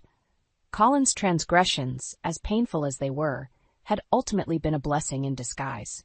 They had shocked me out of my complacent existence and forced me to confront the harsh truths I had been willfully ignoring for years. As I looked back on the wreckage of our marriage, I felt no bitterness or regret, only gratitude for the lessons I had learned. I was no longer the meek, subservient woman who had allowed her identity to be subsumed by her husband's ego. I was reborn, tempered in the fires of pain and betrayal, into a strong, self-assured woman who knew her worth. With a serene smile, I turned away from the past and focused on the future stretching out before me, ripe with endless potential. Colin's sad, sordid tale was over, but mine, my real story, was just beginning. I stood there frozen as the words I had just overheard replayed in my mind like a broken record. Dean's voice, usually so warm and comforting, now felt like a knife twisting in my gut. "Hey, Elise, I can't wait to see you later tonight." Who was Elise? And why did his tone sound so intimate, so suggestive? A wave of nausea washed over me as the pieces started to come together. Dean emerged from the study, his expression shifting from casual to panicked when he saw me standing there. "Mira, honey, you're back early. How long have you been there?" I swallowed hard, my throat suddenly dry. "Long enough," I managed to choke out. "Who is Elise?" He paled, his eyes darting away from mine. "It's not what you think," he began, but I cut him off. "Don't insult me, Dean. I heard the way you spoke to her, the way you sounded."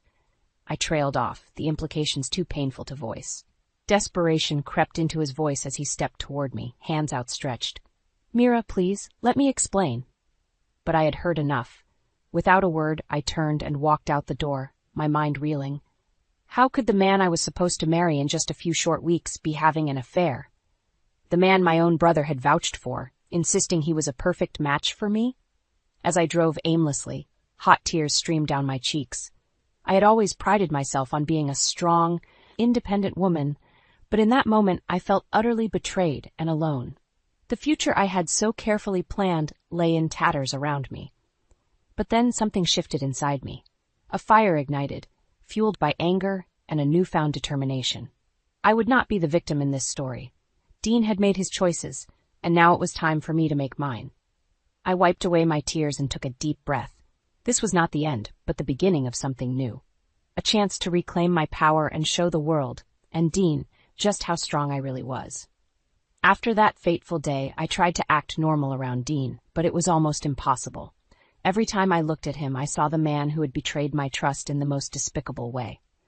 Still, I knew I had to keep up appearances until the pre-wedding celebration I had planned. That was when I would expose his lies in front of everyone. "Hey, babe," Dean said one evening as we sat across from each other at the dinner table, his voice dripping with false affection.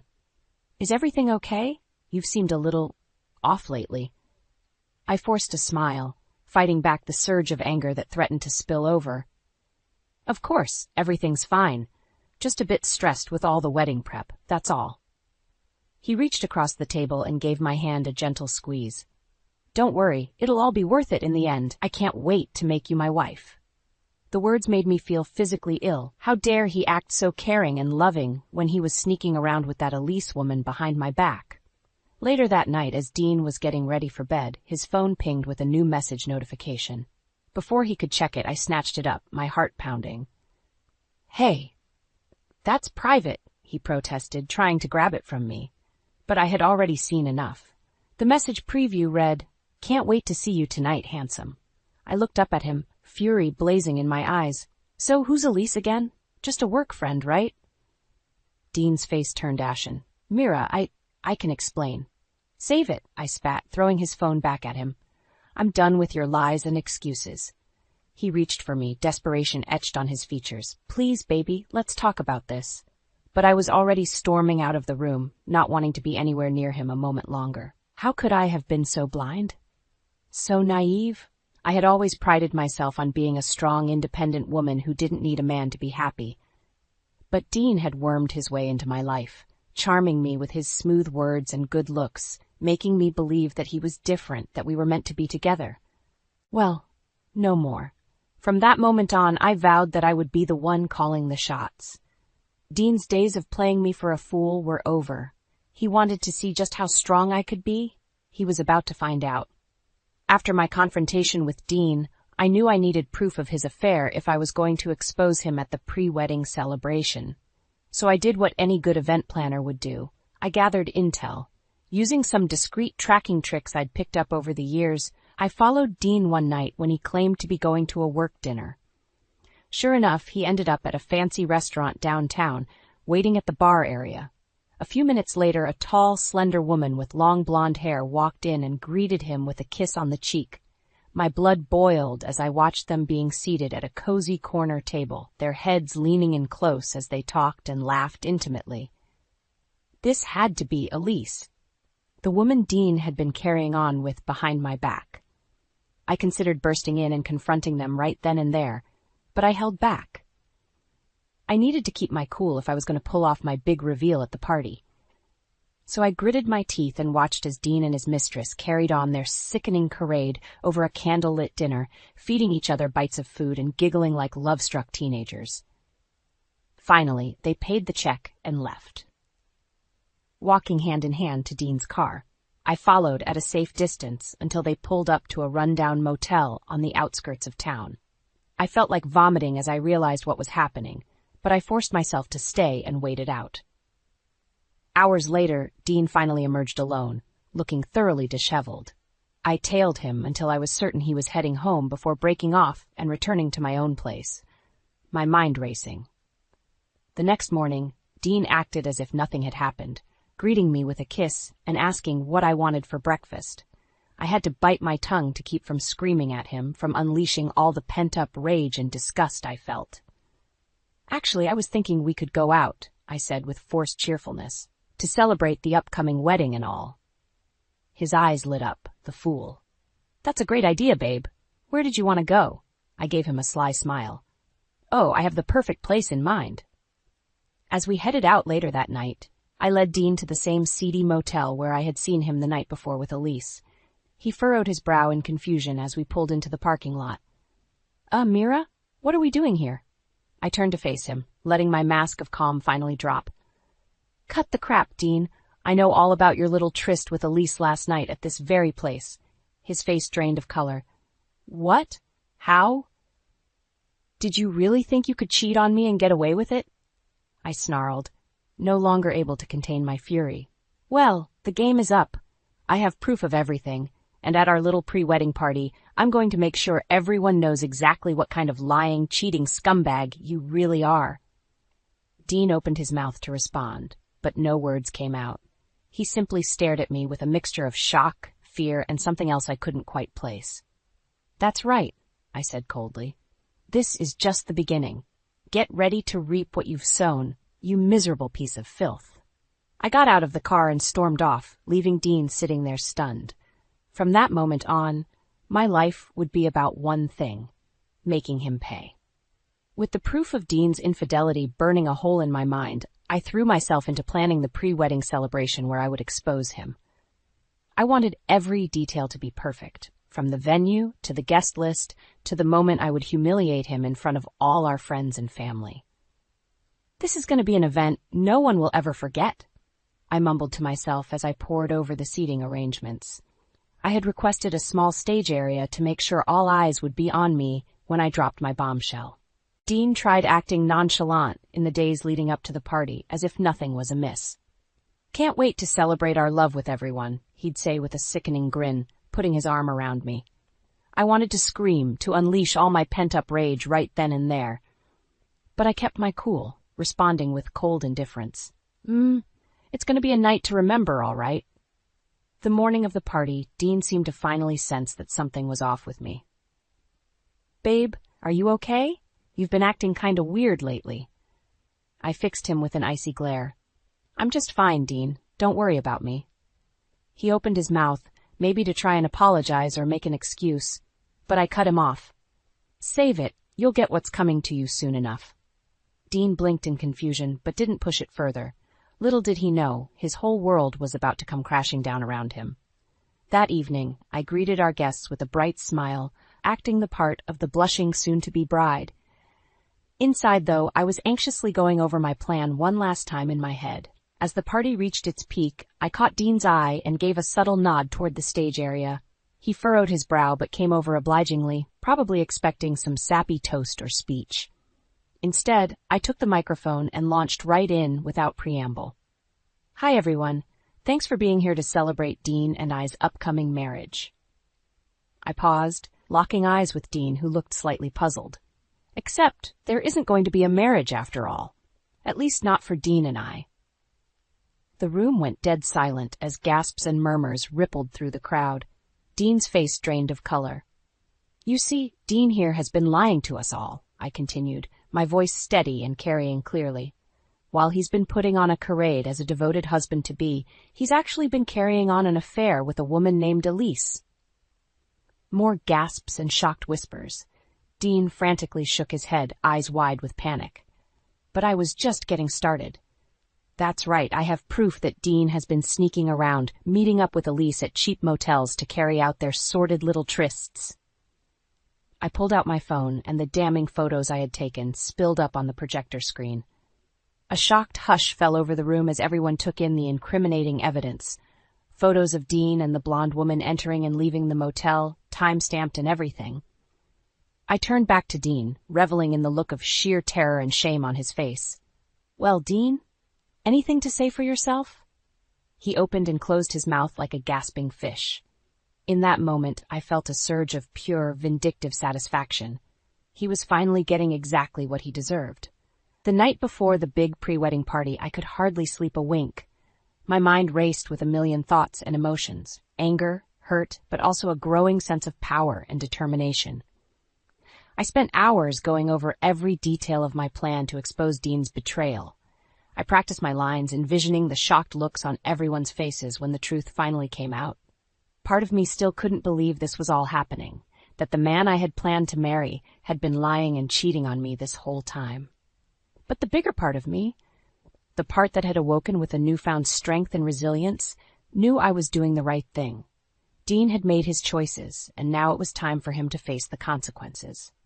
No more games, no more lies, just the harsh light of truth, burning away all his deceptions. I thought about the looks of disgust and contempt his friends and colleagues would give him once they saw the photos of his tawdry motel rendezvous, how his professional reputation would likely take a major hit when word spread about his infidelity. A small, vengeful part of me relished the idea of his world crumbling down around him. Of course, my own life would be impacted too. The wedding I had spent months planning, now canceled. The apartment we had just moved into together, which I would likely have to leave. The humiliation of being the scorned bride-to-be that everyone gossiped about. But you know what? I didn't care anymore. In fact, I felt liberated. Free from the weight of Dean's lies and deception. Free to start over, to rediscover who I was without him. As the first rays of dawn peeked through the curtains, I got up and started getting ready, running through my mental checklist one last time. I laid out the photos and gathered up any remaining evidence, making sure it was all ready to present. My hands were shaking slightly as I applied my makeup and slipped into my dress. Not from nerves, but from a strange, thrilling sense of adrenaline. This was it. The moment I had been waiting for, when I would finally regain control and make Dean pay for everything. I took one last look in the mirror, studying my own piercing gaze. "You've got this, Mira," I told my reflection firmly. "It's time to show the world exactly who you are." With that, I squared my shoulders and headed out, ready to bring the entire charade crashing down once and for all. Dean was about to learn an important lesson. You don't mess with a woman scorned. When I arrived at the venue, everything was already set up perfectly. Guests were milling about, sipping drinks and chatting excitedly. They had no idea what storm was about to hit. Dean spotted me from across the room and started towards me, his usual charming smile plastered across his stupidly handsome face. "There's my beautiful bride-to-be," he called out jovially. I felt a surge of disgust, but managed a saccharine smile in return. "Hey yourself, honey. Having a good time?" "Of course," he replied breezily. "Our big day is finally here." I almost wanted to laugh at the blatant irony of his words, if only he knew just how wrong he was. It's going to be a night to remember for sure," I said smoothly, reveling in the subtle way his smile faltered at my cryptic tone. "Why don't you head up to the stage area? I've got a little surprise planned." "Oh, okay," he stammered, that first flicker of uncertainty igniting in his eyes. Good. He was starting to catch on that something was very, very off. With Dean in position, I grabbed the microphone and signaled for everyone's attention. Showtime. As I stood on the small stage, microphone in hand, the room fell into an anticipatory hush. All eyes were on me, filled with a mix of excitement and confusion. Dean stood beside me, shifting nervously from foot to foot, like he could sense the storm that was about to be unleashed. I took a deep, steadying breath and launched right in. "Thank you all for coming to celebrate Dean and I's upcoming marriage," I began, my voice ringing out loud and clear. A few cheers and whoops sounded from the crowd. I let that hang in the air for a beat before continuing. "Except, there isn't going to be a wedding after all." Gasps and murmurs rippled through the room. Dean's head snapped towards me, his eyes widening in shock and panic. I fixed him with a steely gaze, not breaking eye contact. "You see, Dean here has been lying to every single one of us this whole time," I said, my words dropping like lead weights. "While putting on a charade as a loving fiancé, he's actually been carrying on an affair with another woman." The room erupted into chaos. Shouts of disbelief, cries of outrage, a chorus of shock and anger. Dean opened his mouth, maybe to try and deny it, but I kept going before he could get a word out. "That's right," I said, louder, to rise above the din. "Dean has been sneaking around behind my back, meeting up with his mistress at cheap motels for their little trysts." With a few taps on my phone, the damning evidence lit up the screen behind us. Photos of Dean entering and leaving the motel with the mystery blonde woman, time-stamped and everything. Undeniable proof of his deception. A deafening silence fell over the crowd as everyone took in the incriminating images. Dean's face had drained of all color, his expression one of abject horror and shame. I turned back to address him directly. "Well, Dean? I'm sure everyone here would love to hear you explain yourself. Who is this woman you've been so intimately involved with behind my back?" He opened and closed his mouth like a gasping fish, his eyes wild and desperate as he looked around at all the accusatory glares fixed on him. In that moment, I felt a twisted sense of power and satisfaction. The tables had well and truly turned. "Funny, suddenly you don't have much to say, huh?" I said with a mocking edge. "What's the matter? Cat got your tongue? Or are you just speechless now that everyone can see what a lying, cheating scumbag you really are?" Dean flinched like I had physically struck him. Good. I wanted that blow to sting. Wanted him to feel just an ounce of the hurt and humiliation he had put me through with his abhorrent betrayal. I can explain," he finally choked out, his voice barely above a tremulous whisper. A harsh peal of laughter ripped from my throat. "Oh, I can't wait to hear this. Please, Dean, by all means explain to all of us how you could do this. How you could look me in the eye every single day while lying and cheating on me. Go on, I'm all ears." The silence that met my challenge was deafening. Dean seemed to shrink in on himself under the weight of all the hateful stares. In that moment, I felt a powerful sense of victory wash over me. The truth was laid bare, his carefully constructed facade of lies shattered beyond repair. There would be no coming back from this, no way for him to worm his way out with his usual smooth talking. As I drank in the look of utter desolation on his face, I felt something miraculous. The hurt, the anger, the feelings of betrayal that had been poisoning me for so long, they all just melted away. Replaced by an overwhelming sense of freedom and lightness, this was the fresh start I had been craving. With one fateful purge of truth, I had lanced the festering boil of Dean's deceit from my life, letting all the darkness and toxicity bleed out. I was free to begin again, rising like a phoenix from the ashes of that disastrous relationship, and in that moment, nothing had ever felt more liberating. The silence that followed my explosive reveal was deafening. Dean looked like a deer caught in the headlights, his mouth opening and closing wordlessly as he floundered for an explanation. Finally, he seemed to find his voice. "Mira, baby, I can explain," he stammered out, his eyes pleading. I scoffed loudly. "Oh, this ought to be good. Go ahead, explain to all of us how you could betray me like this, how you could cheat and lie right to my face while I was busy planning our wedding." Dean's gaze darted around at all the accusing stares piercing into him. A bead of sweat trickled down his brow. It wasn't like that," he said weakly.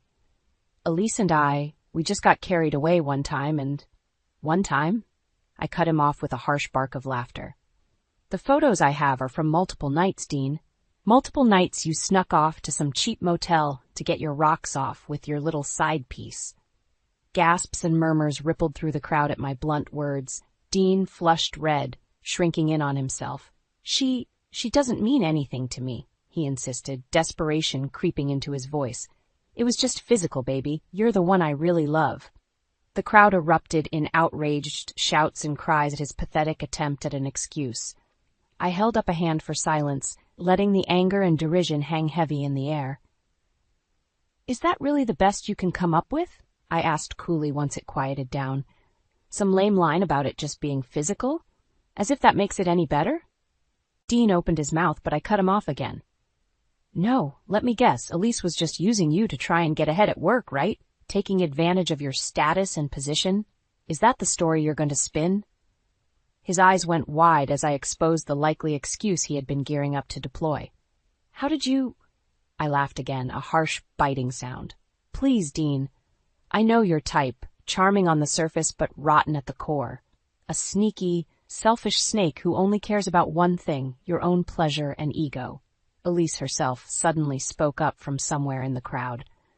"That's not true," she cried, a defensive whine in her voice. "Dean told me he was going to leave you, that you two were already over." A stunned silence fell over the room as all eyes swiveled to locate the source of the interjection. Elise shrank back as I fixed her with a withering glare. "Of course he did," I said with heavy sarcasm. I'm sure that's just what every slimy cheater tells their side piece to justify their shitty behavior. I turned back to Dean, who looked utterly stricken, beads of sweat rolling down his crimson face. Well, anything else you'd like to add? Any other sad little excuses you want to trot out to try and save face? He said nothing, just stared down at his feet, shoulders slumped in defeat and shame. I drank in the sight of his misery, allowing it to really sink in. That's what I thought, I said with finality. You've shown your true colors, Dean, and they're pretty damn ugly. With that, I turned and started to walk away, leaving him alone and disgraced on the stage. But I couldn't resist one final parting shot over my shoulder. I hope you and Elise will be very happy together. You wholeheartedly deserve each other. The crowd erupted in cheers and applause as I made my exit, their voices buoying me up and filling me with a sense of empowerment. Dean's world might have been crashing down around him, but mine had just blown wide open with endless possibility. In the weeks following my dramatic confrontation with Dean, life took an unexpected turn. News of his humiliating downfall at the hands of his scorned almost bride quickly spread through our social circles like wildfire. Dean's career as a hotshot marketing director went up in flames as colleagues and clients lost all trust in his integrity. I heard through the grapevine that he had been forced into a less visible role, his dreams of continuing to climb the corporate ladder dashed. As for Elise, the ambitious coworker he had risked everything for, she slinked away with her tail between her legs once the truth came out. Turned out using Dean for career gain wasn't quite as appealing once his name was mud. I couldn't say I felt even an ounce of pity for either of their plights. They had made their sleazy bed, now they could lie in it together. For me, however, an unexpected renaissance was blooming from the ashes of my former life. In the aftermath of the truth bomb I had dropped, I found myself flooded with support from friends, family, and even strangers inspired by my bold act of reclaiming my power. Emboldened by this outpouring of positivity, I decided to lean into my newfound role as a scorned woman turned empowerment icon. I launched a blog sharing my story and advice for others going through similar experiences of betrayal and loss of self-worth. To my surprise, it took off rapidly, resonating with people across the country who saw shades of their own struggles reflected in my truth to power tale. What had started as a cathartic passion project quickly blossomed into a full-blown community and platform for open, honest discussions about relationships, boundaries, and believing in oneself. As the blog's popularity exploded, I found a new confidence and sense of purpose that had been utterly lacking in my go-along-to-get-along existence with Dean. This was the real me. Bold, straightforward, unwilling to compromise my values and self-respect for anyone. My brother Tham was one of my biggest supporters throughout this renaissance. You know, part of me always worried Dean wasn't quite the perfect guy I built him up to be when I introduced you to, he admitted one day over coffee. But I never could have imagined. He shook his head. I'm just so damn proud of how you handled it all, sis. You're stronger than I ever knew. I gave his hand an affectionate squeeze, filled with gratitude for his unconditional love. I'm stronger than I ever knew too, to be honest. But I have you and this whole community to thank for helping me find that inner fire again. As the months rolled on, opportunities continued opening up for me. Book deals, speaking engagements, even starting my own podcast to let my voice be heard on a bigger platform. I reveled in this new world I had unlocked simply by deciding to bet on myself. One night, curled up on my cozy new couch, I found myself reflecting on just how far I had come since those first devastating moments of discovering Dean's betrayal. Back then I had felt so shattered, so utterly adrift and lacking in self-worth. But now I was truly, blissfully free. Free of Dean's lies, free of society's restrictive expectations, free to boldly embrace my authentic self without apology. I thought of the old Spanish proverb about the tongue having no bones, yet being one of the strongest parts of the body, and I smiled to myself. The truth had not just set me free, it had set me on fire. And I had no intention of letting that flames be extinguished anytime soon. This was just the spark that would go on to ignite an unstoppable blaze. There was an unsettling feeling in the air as we all gathered at Mom and Dad's place for our regular family dinner. The usual jovial atmosphere was clouded by an unspoken tension that I couldn't quite put my finger on. As I looked around the table, I noticed furtive glances and strained smiles, a stark contrast to the warm camaraderie we typically shared. It wasn't until after the meal, when we had all retreated to the living room, that the cause of the discomfort became glaringly apparent. My daughter-in-law Celia was conversing with my niece, her words dripping with disdain. "Can you believe Eliza still insists on cooking these archaic recipes?" Celia scoffed, rolling her eyes. "It's like she's a relic from a bygone era, a mere house ornament, clinging to outdated traditions." Her words felt like a slap across my face, and I could sense the collective intake of breath from the others present. For a moment I was paralyzed, unsure of how to respond to such blatant disrespect. Anger surged through me, but I quickly tempered it, recognizing that lashing out would only further escalate the situation. Instead, I took a deep breath and focused on maintaining my composure, choosing to address the issue at a more opportune time. As the evening drew to a close and our guests began to depart, I found myself lingering in the kitchen, helping my husband Tom with the cleanup. His gentle touch on my arm drew my attention, and I met his concerned gaze. "Are you all right, Eliza?" he asked, his brow furrowed. "I know Celia's words stung, but try not to let them get to you." I forced a smile, but my heart was heavy with a newfound realization. My daughter-in-law's disdain for my role as a homemaker had been simmering beneath the surface all along, and her callous remark had merely brought it to a boiling point. As I retired to bed that night, my mind whirled with a multitude of thoughts. Celia's dismissive attitude towards my lifestyle choices had become increasingly apparent, and I couldn't help but wonder if her disrespect extended beyond just words. It was in that moment that I vowed to confront this issue head-on, to stand up for myself and the values I held dear. No longer would I allow Celia's contemptuous behavior to go unchecked. It was time to reclaim my dignity and assert my worth, not just as a homemaker, but as a woman deserving of respect. In the weeks that followed, an uneasy calm settled over our household. Celia's disrespectful comment had left a sour taste, but I chose to temporarily swallow my pride in the hopes of preserving family harmony. That delicate peace, however, was shattered when Jake and Celia approached Tom and me with a proposal that would upend our lives. "Mom, Dad, we've been thinking," Jake began, his arm draped around Celia's shoulders. "With the cost of living these days, it's getting harder for us to save up for our dream of starting a business." Celia nodded eagerly, her eyes gleaming with anticipation. "That's why we were wondering if we could move in with you for a while. Your place is so spacious, and it would really help us get our finances in order."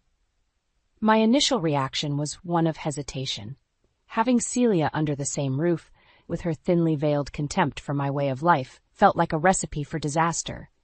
But then I looked at Jake, my son, and saw the hopeful expression on his face. "We'd contribute to household expenses, of course," Celia chimed in, as if sensing my reluctance. "And I can help out around the house, too, take some of the burden off you." Her words rang hollow, but I couldn't bring myself to outright deny their request. This was an opportunity to build a stronger relationship with my daughter-in-law and support my son's ambitions. "Of course you're welcome to stay," I heard myself saying, despite the nagging voice in my head warning me of the potential consequences. The weeks that followed were a whirlwind of activity as Jake and Celia settled into our home. At first, Celia seemed true to her word, pitching in with household chores and even offering to cook a few meals. But it didn't take long for the cracks to start showing. "Eliza, don't you think it's time to update these recipes?" Celia would comment, wrinkling her nose as I prepared a family favorite. "They're so outdated." Her criticisms extended beyond just my cooking, with frequent jabs at my cleaning methods and general homemaking abilities. "You really should consider hiring a professional cleaning service," she'd say, eyeing the spotless surfaces with disdain. "It's the modern way, you know." Her ingratitude and sense of entitlement only seemed to grow, casting a dark cloud over our once peaceful abode. "Don't let her get to you," Tom would murmur, his hand resting comfortingly on my shoulder as we lay in bed at night. "She's just young and doesn't understand." But his words did little to soothe the growing resentment I felt towards Celia. Her constant belittling of my way of life was grating on my nerves, and I found myself retreating into a shell of silence, biting my tongue to avoid unleashing the torrent of frustration bubbling beneath the surface. It was during one of these tense moments, as I was sorting through the household finances, that I made a startling discovery. Funds that should have been allocated for shared expenses were missing, and upon closer inspection, I realized the money had been diverted into Celia's personal account. Confronting her that evening, I was met with a dismissive wave of her hand and a scoff. "It's just a little something for myself," she sneered, her eyes narrowing. "You wouldn't understand being an obsolete relic and all." Her words stung like a slap across the face, but in that moment, something shifted within me. No longer would I tolerate her disrespect and blatant disregard for our generosity. As I retreated to the sanctuary of my bedroom, a steely resolve took root. It was time to take action, to protect not only my dignity but the very home that Celia seemed intent on undermining. Living under the same roof as Celia was like walking on eggshells. Her disrespect and entitlement seemed to know no bounds, creating a constant undercurrent of tension that permeated every aspect of our daily lives. It was the little things that gnawed at me the most. The way she would wrinkle her nose at the homemade meals I spent hours preparing, dismissing them as outdated. The disdainful glances she cast at the meticulously clean surfaces, suggesting we hire professional help. "Don't you think it's time to update your cleaning routine, Eliza?" she would say, her voice dripping with condescension. "These old-fashioned methods are so inefficient." It took every ounce of self-control to bite my tongue and not lash out in response. Tham, bless his heart, tried his best to diffuse the situations, reminding me that Celia was young and simply didn't understand the value of tradition. But her disrespect wasn't limited to my homemaking abilities. She seemed to take pleasure in undermining my authority in my own home, constantly challenging my decisions and belittling my contributions to the household. "Really, Eliza, do you truly believe you have the right to dictate how we spend our money?" she scoffed one evening, her eyes narrowing as I questioned her recent lavish purchases. "You're just a housewife with no real understanding of financial matters."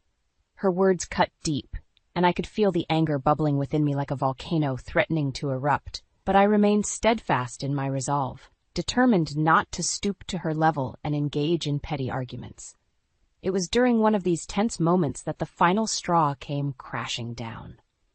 As I was preparing dinner, Celia sauntered into the kitchen, her face twisted into a sneer. "Honestly, Eliza, when are you going to learn that your outdated cooking methods are holding us back?" she said, her voice laced with venom. "We're a modern family now, and it's time you embraced that fact." Something inside me snapped. I slammed the knife down on the cutting board, causing Celia to jump back in surprise. "Enough," I growled, my voice trembling with fury. "This is my home, and I will not stand for your constant disrespect any longer."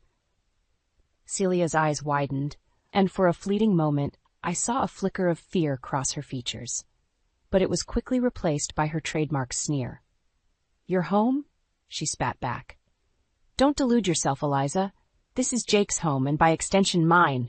You're just a relic clinging to a bygone era, desperately trying to retain some semblance of relevance." Her words felt like a physical blow, and I stumbled back, clutching the counter for support. In that moment, I realized that no matter how hard I tried, Celia would never respect me or the life I had built. As she turned on her heel and strutted out of the kitchen, a cold determination settled over me. If she wanted to play dirty, then so be it. I would no longer be the meek, submissive target of her scorn. From that moment on, I vowed to document every insult, every disrespectful comment, and every instance of financial mismanagement. Celia had declared war, and I intended to fight back with everything I had. Over the following weeks, I diligently documented every instance of Celia's disrespectful behavior and financial misdeeds. A thick folder slowly accumulated, filled with irrefutable evidence of her lies, insults, and blatant disregard for our generosity. One evening, as I was updating the records, Tham walked into the study, his brow furrowed with concern. "Eliza, what's going on?" he asked, gesturing to the pile of papers scattered across the desk. "You've been spending so much time in here lately, and I can't help but feel like you're keeping something from me." I took a deep breath, weighing my options. Tham had always been a pillar of support, but I feared involving him might only escalate the already volatile situation with Celia. "It's nothing to worry about," I said, forcing a reassuring smile. "I'm just keeping track of some things, that's all." Tom's gaze narrowed, and I could see the skepticism in his eyes. But before he could press further, the sound of raised voices drifted in from the living room, shattering the tense silence. "What do you mean you took money from the household account?" Jake's voice boomed, thick with anger. "That's not your money to spend, Celia." Celia's shrill response was almost indecipherable, but I caught the gist of her defense. "It's just a little something for myself, Jake. You know how expensive those new boots I wanted were." My heart sank as I realized she had been caught pilfering funds again, using the money meant for shared expenses to indulge her own selfish desires. Tom and I exchanged a knowing glance, and without a word, we made our way to the living room, where Jake and Celia were engaged in a heated argument. "You can't just take money whenever you feel like it, Celia," Jake shouted, his face flushed with anger. "That's not how it works." Celia's eyes narrowed as she caught sight of us, and a twisted smile crept across her lips. "Oh, look who decided to join us," she sneered, her gaze boring into me with undisguised contempt. "The obsolete relic herself, no doubt here to lecture me on the virtues of frugality and tradition." I felt my fists clench involuntarily, but I willed myself to remain calm. This was the perfect opportunity to confront her, to expose her selfish and manipulative behavior once and for all. "Jake," I said, my voice steady despite the storm of emotions raging within me. "This isn't the first time Celia has taken money without our knowledge. I've been documenting her actions, and I have proof of her repeated financial mismanagement and disrespect towards us." Celia's eyes widened in disbelief, and she opened her mouth to protest, but I held up a hand to silence her. "Don't bother denying it, Celia," I said, my tone firm. "I have everything documented right here." I retrieved the thick folder from the study and placed it on the coffee table, the weight of its contents a damning testament to Celia's deceit. Jake's gaze shifted between us, confusion and hurt etched into his features. "Is this true, Celia?" he asked, his voice trembling with barely contained emotion. For a moment I thought Celia might try to lie her way out of it, but as she met my unwavering stare, she seemed to deflate, her shoulders slumping in defeat. "Fine," she spat, her lips curled into a sneer. "I took the money. But can you blame me? Living with an obsolete relic like her is suffocating. I needed a little something to make this situation bearable." The venom in her words was palpable, and I felt a chill run down my spine. But beneath the hurt and anger, a newfound sense of determination took root. No longer would I allow Celia to treat me with such blatant disrespect. It was time to take a stand, not just for myself, but for the sanctity of our home and family. The aftermath of Celia's exposed deceit hung heavy in the air, casting a pall over our once peaceful home. Jake, devastated by his wife's betrayal, had retreated into a shell of stunned silence, barely uttering a word as he grappled with the harsh reality. As for Celia, she maintained an air of defiance, her chin tilted defiantly as she brushed past me in the hallways, her eyes burning with undisguised contempt. It was clear she had no intention of admitting wrongdoing or offering any semblance of remorse. In the midst of this turmoil, Tom and I tried our best to carry on with a sense of normalcy, determined not to let Celia's actions disrupt our lives any further.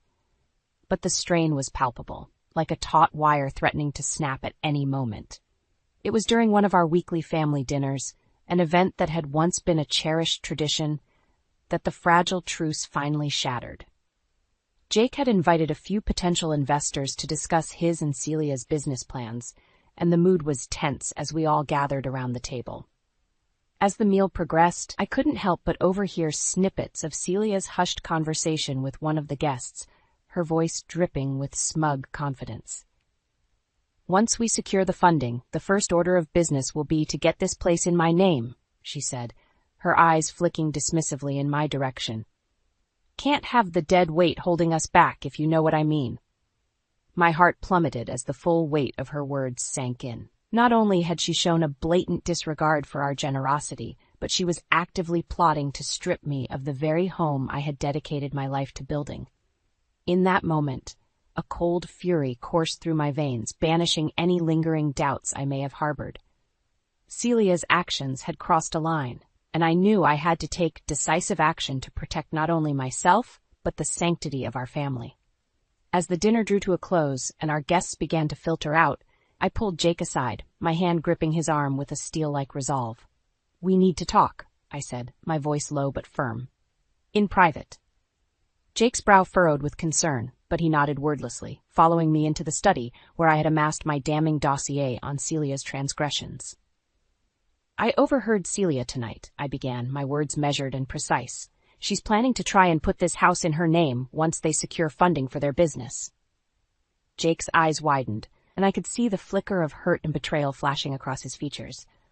"But why?" he asked, his voice tinged with disbelief. "This is our family home, our legacy."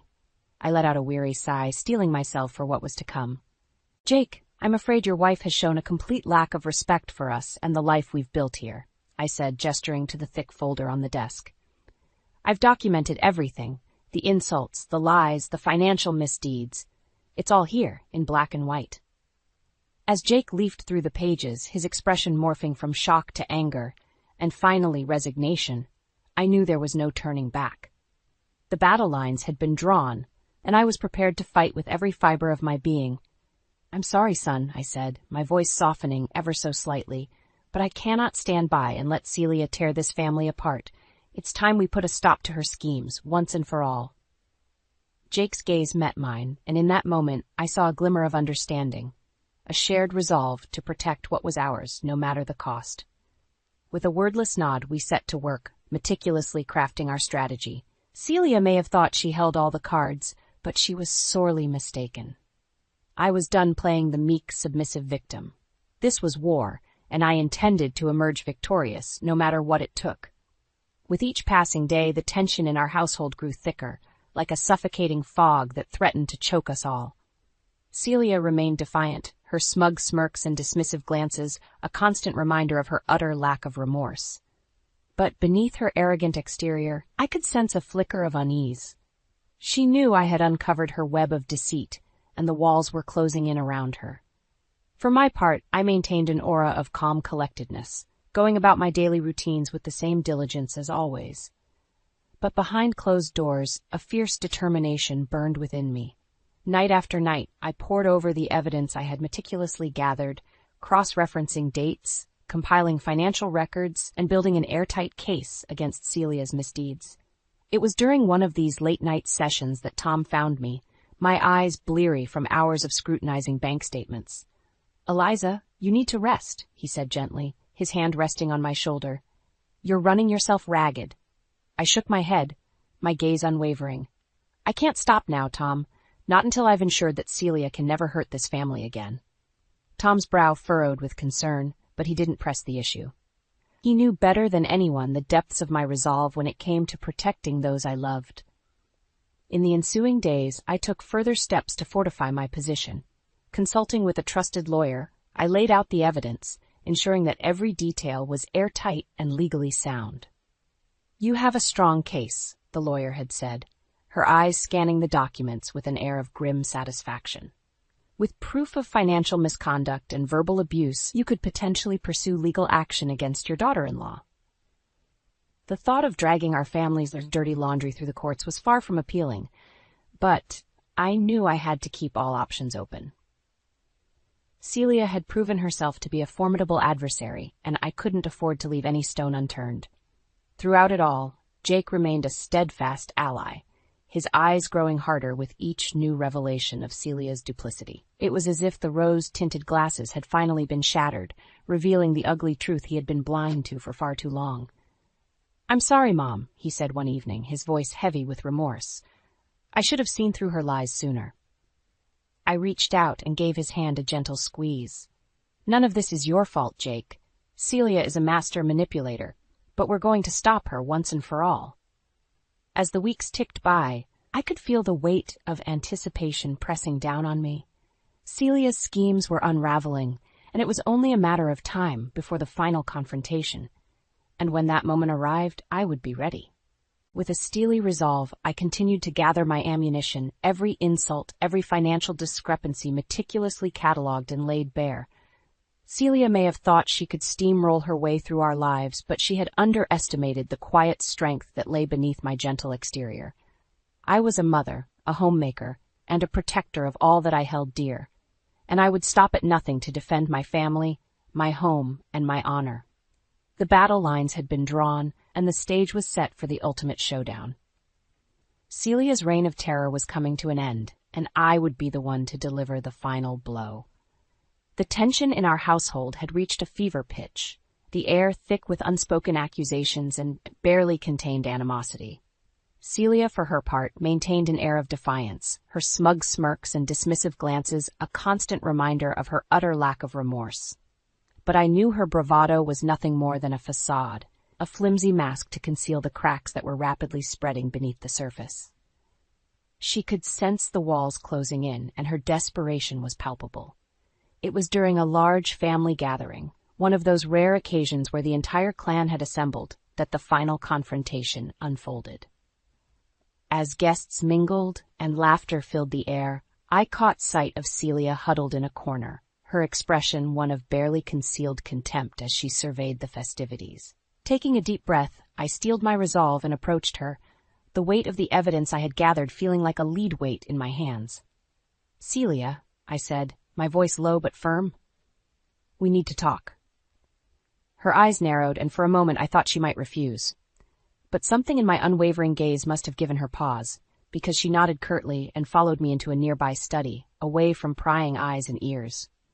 Once the door was closed, I wasted no time in laying out the damning evidence before her. "Financial records, witness statements, recordings of your own words," I said, gesturing to the stack of documents. "It's all here, Celia. Irrefutable proof of your deceit, your disrespect, and your blatant disregard for our family." Celia's lips curled into a sneer, but I could see the flicker of fear in her eyes as she leafed through the pages, her hands trembling ever so slightly. "So what?" she spat, her voice dripping with contempt. "You think a pile of papers is going to change anything?" I leveled my gaze at her, my resolve unwavering. "This isn't just about papers, Celia. This is about the damage you've inflicted on our family, the trust you've shattered, and the disrespect you've shown to our home and our way of life." Celia opened her mouth to protest, but I held up a hand, silencing her. "Don't bother denying it," I said, my voice hardening. "I have everything documented, every lie, every insult, every penny you've pilfered for your own selfish desires." Celia's eyes widened, and for a moment she seemed at a loss for words. But her shock quickly gave way to anger, her face flushing a deep crimson. "How dare you?" she hissed, her voice trembling with fury. "You think you can just waltz in here and accuse me like some kind of sanctimonious matriarch?" I held my ground, unflinching in the face of her rage. "I'm not accusing you, Celia," I said, my tone firm but measured. "I'm simply presenting the facts, the undeniable truth that you've been so desperate to conceal." Celia's lips parted, no doubt to unleash another torrent of venom. But before she could speak, the study door swung open, and Jake stepped inside, his expression a mix of hurt and anger. "Is it true, Celia?" he asked, his voice barely above a whisper. "Did you really do all of these things?" Celia's gaze darted between us, her eyes wild and desperate. For a moment I thought she might try to deny everything, to spin yet another web of lies. But then her shoulders slumped and the fight seemed to drain out of her. "Yes," she mumbled, her voice barely audible. "It's all true." The silence that followed was deafening, a heavy pall settling over the room as the weight of her admission sank in. Jake's face crumpled, his features etched with a pain that cut me to the core. Without a word, he turned and left the room, the sound of his retreating footsteps echoing like a death knell. Celia and I were left alone, the air thick with tension and unspoken recriminations. "I hope you're happy now," she spat, her voice laced with venom. "You've destroyed everything." But as I looked at her, I felt no sense of triumph or satisfaction. Instead, a strange sense of pity washed over me, for this woman who had allowed her own greed and entitlement to blind her to the true meaning of family. "No, Celia," I said, my voice heavy with resignation. "You did this to yourself, and now you have to face the consequences." With those words, I turned and left the study, leaving Celia to grapple with the ruins of her own making. The battle had been won, but at what cost? As I rejoined the festivities, I couldn't help but feel a sense of hollowness, a realization that no amount of vindication could undo the damage that had been done. But as I caught sight of Jake, his eyes red-rimmed and haunted, I knew that this was just the beginning. The road to healing would be long and arduous, but we would walk it together, as a family. And this time, there would be no room for deceit or disrespect. This time, we would rebuild our home on a foundation of truth, love, and unwavering strength. In the aftermath of Celia's explosive exposure, our once peaceful home became a battleground of raw emotions. The air was thick with tension, each hushed conversation and furtive glance a painful reminder of the trust that had been shattered. Jake retreated into a shell of stunned silence, his eyes haunted by the weight of his wife's betrayal. He would spend hours locked away in his room, emerging only for brief, wordless encounters before retreating once more into his self-imposed exile. As for Celia, she maintained a defiant front, her chin tilted defiantly as she packed her belongings. But beneath her bravado, I could sense the flicker of shame and regret, a silent acknowledgement of the devastation she had wrought. "I hope you're happy now," she spat as she brushed past me in the hallway, her eyes burning with undisguised contempt. But the truth was, I felt no sense of satisfaction or triumph. Instead, a hollow ache settled in the pit of my stomach, a realization that no amount of vindication could undo the damage that had been done. In the days that followed, Celia's departure left a gaping void in our household. The weight of her absence hung heavy, a constant reminder of the fractured bonds that had once held us together. It was during one of these somber evenings, as Tom and I sat in the dimly lit living room, that the silence was finally broken. "I'm sorry, Mom," Jake's voice drifted in from the doorway, thick with emotion. "I should have seen through her lies sooner." My heart ached at the sight of my son, his shoulders slumped with the weight of his guilt and hurt. Without hesitation, I rose from my seat and enveloped him in a tight embrace, my fingers gently stroking his hair as he let out a shuddering breath. "None of this is your fault, Jake," I murmured, my voice steady despite the torrent of emotions swirling within me. "Celia was a master manipulator, and she preyed on your trust and love." Jake nodded wordlessly, his face buried in the crook of my neck. In that moment, I felt a renewed sense of purpose, a steely determination to guide my son through this storm and help him rebuild the ruins of his shattered dreams. The days that followed were a constant exercise in patience and perseverance. Jake's wounds ran deep, and the road to healing was paved with setbacks and emotional outbursts. But through it all, Tom and I remained steadfast pillars of support, offering unwavering love and understanding. Slowly, almost imperceptibly, the shadows began to lift. Jake's smiles grew more frequent, his laughter echoing through the halls like a long-forgotten melody.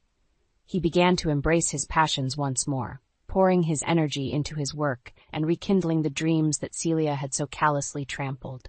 As for me, a profound shift had taken place within. The battle with Celia had tested the depths of my strength and resilience, forcing me to confront the harsh realities of a world that often dismissed and devalued the role of a homemaker. But in the end, it was that very role that had proven to be my greatest asset, the bedrock upon which I had built a fortress of unwavering love and devotion to my family. As I watched Jake blossom once more, his confidence and zest for life reignited, I felt a sense of pride and validation that transcended any societal judgment or outdated notion of what it meant to be a woman. I was a mother, a protector, and a warrior in my own right. And through the fires of adversity, I had emerged stronger, more resolute in my conviction that the true measure of a person lay not in their career or societal status, but in the depth of their love and the strength of their character. The road ahead was uncertain, but one thing was abundantly clear. Our family had been forged anew, tempered by the flames of hardship and bound by an unbreakable bond of love, respect, and resilience. As I looked ahead to the future, I did so with a sense of hope and determination, secure in the knowledge that no matter what challenges lay ahead, we would face them together as a united front, forever strengthened by the ties that bind.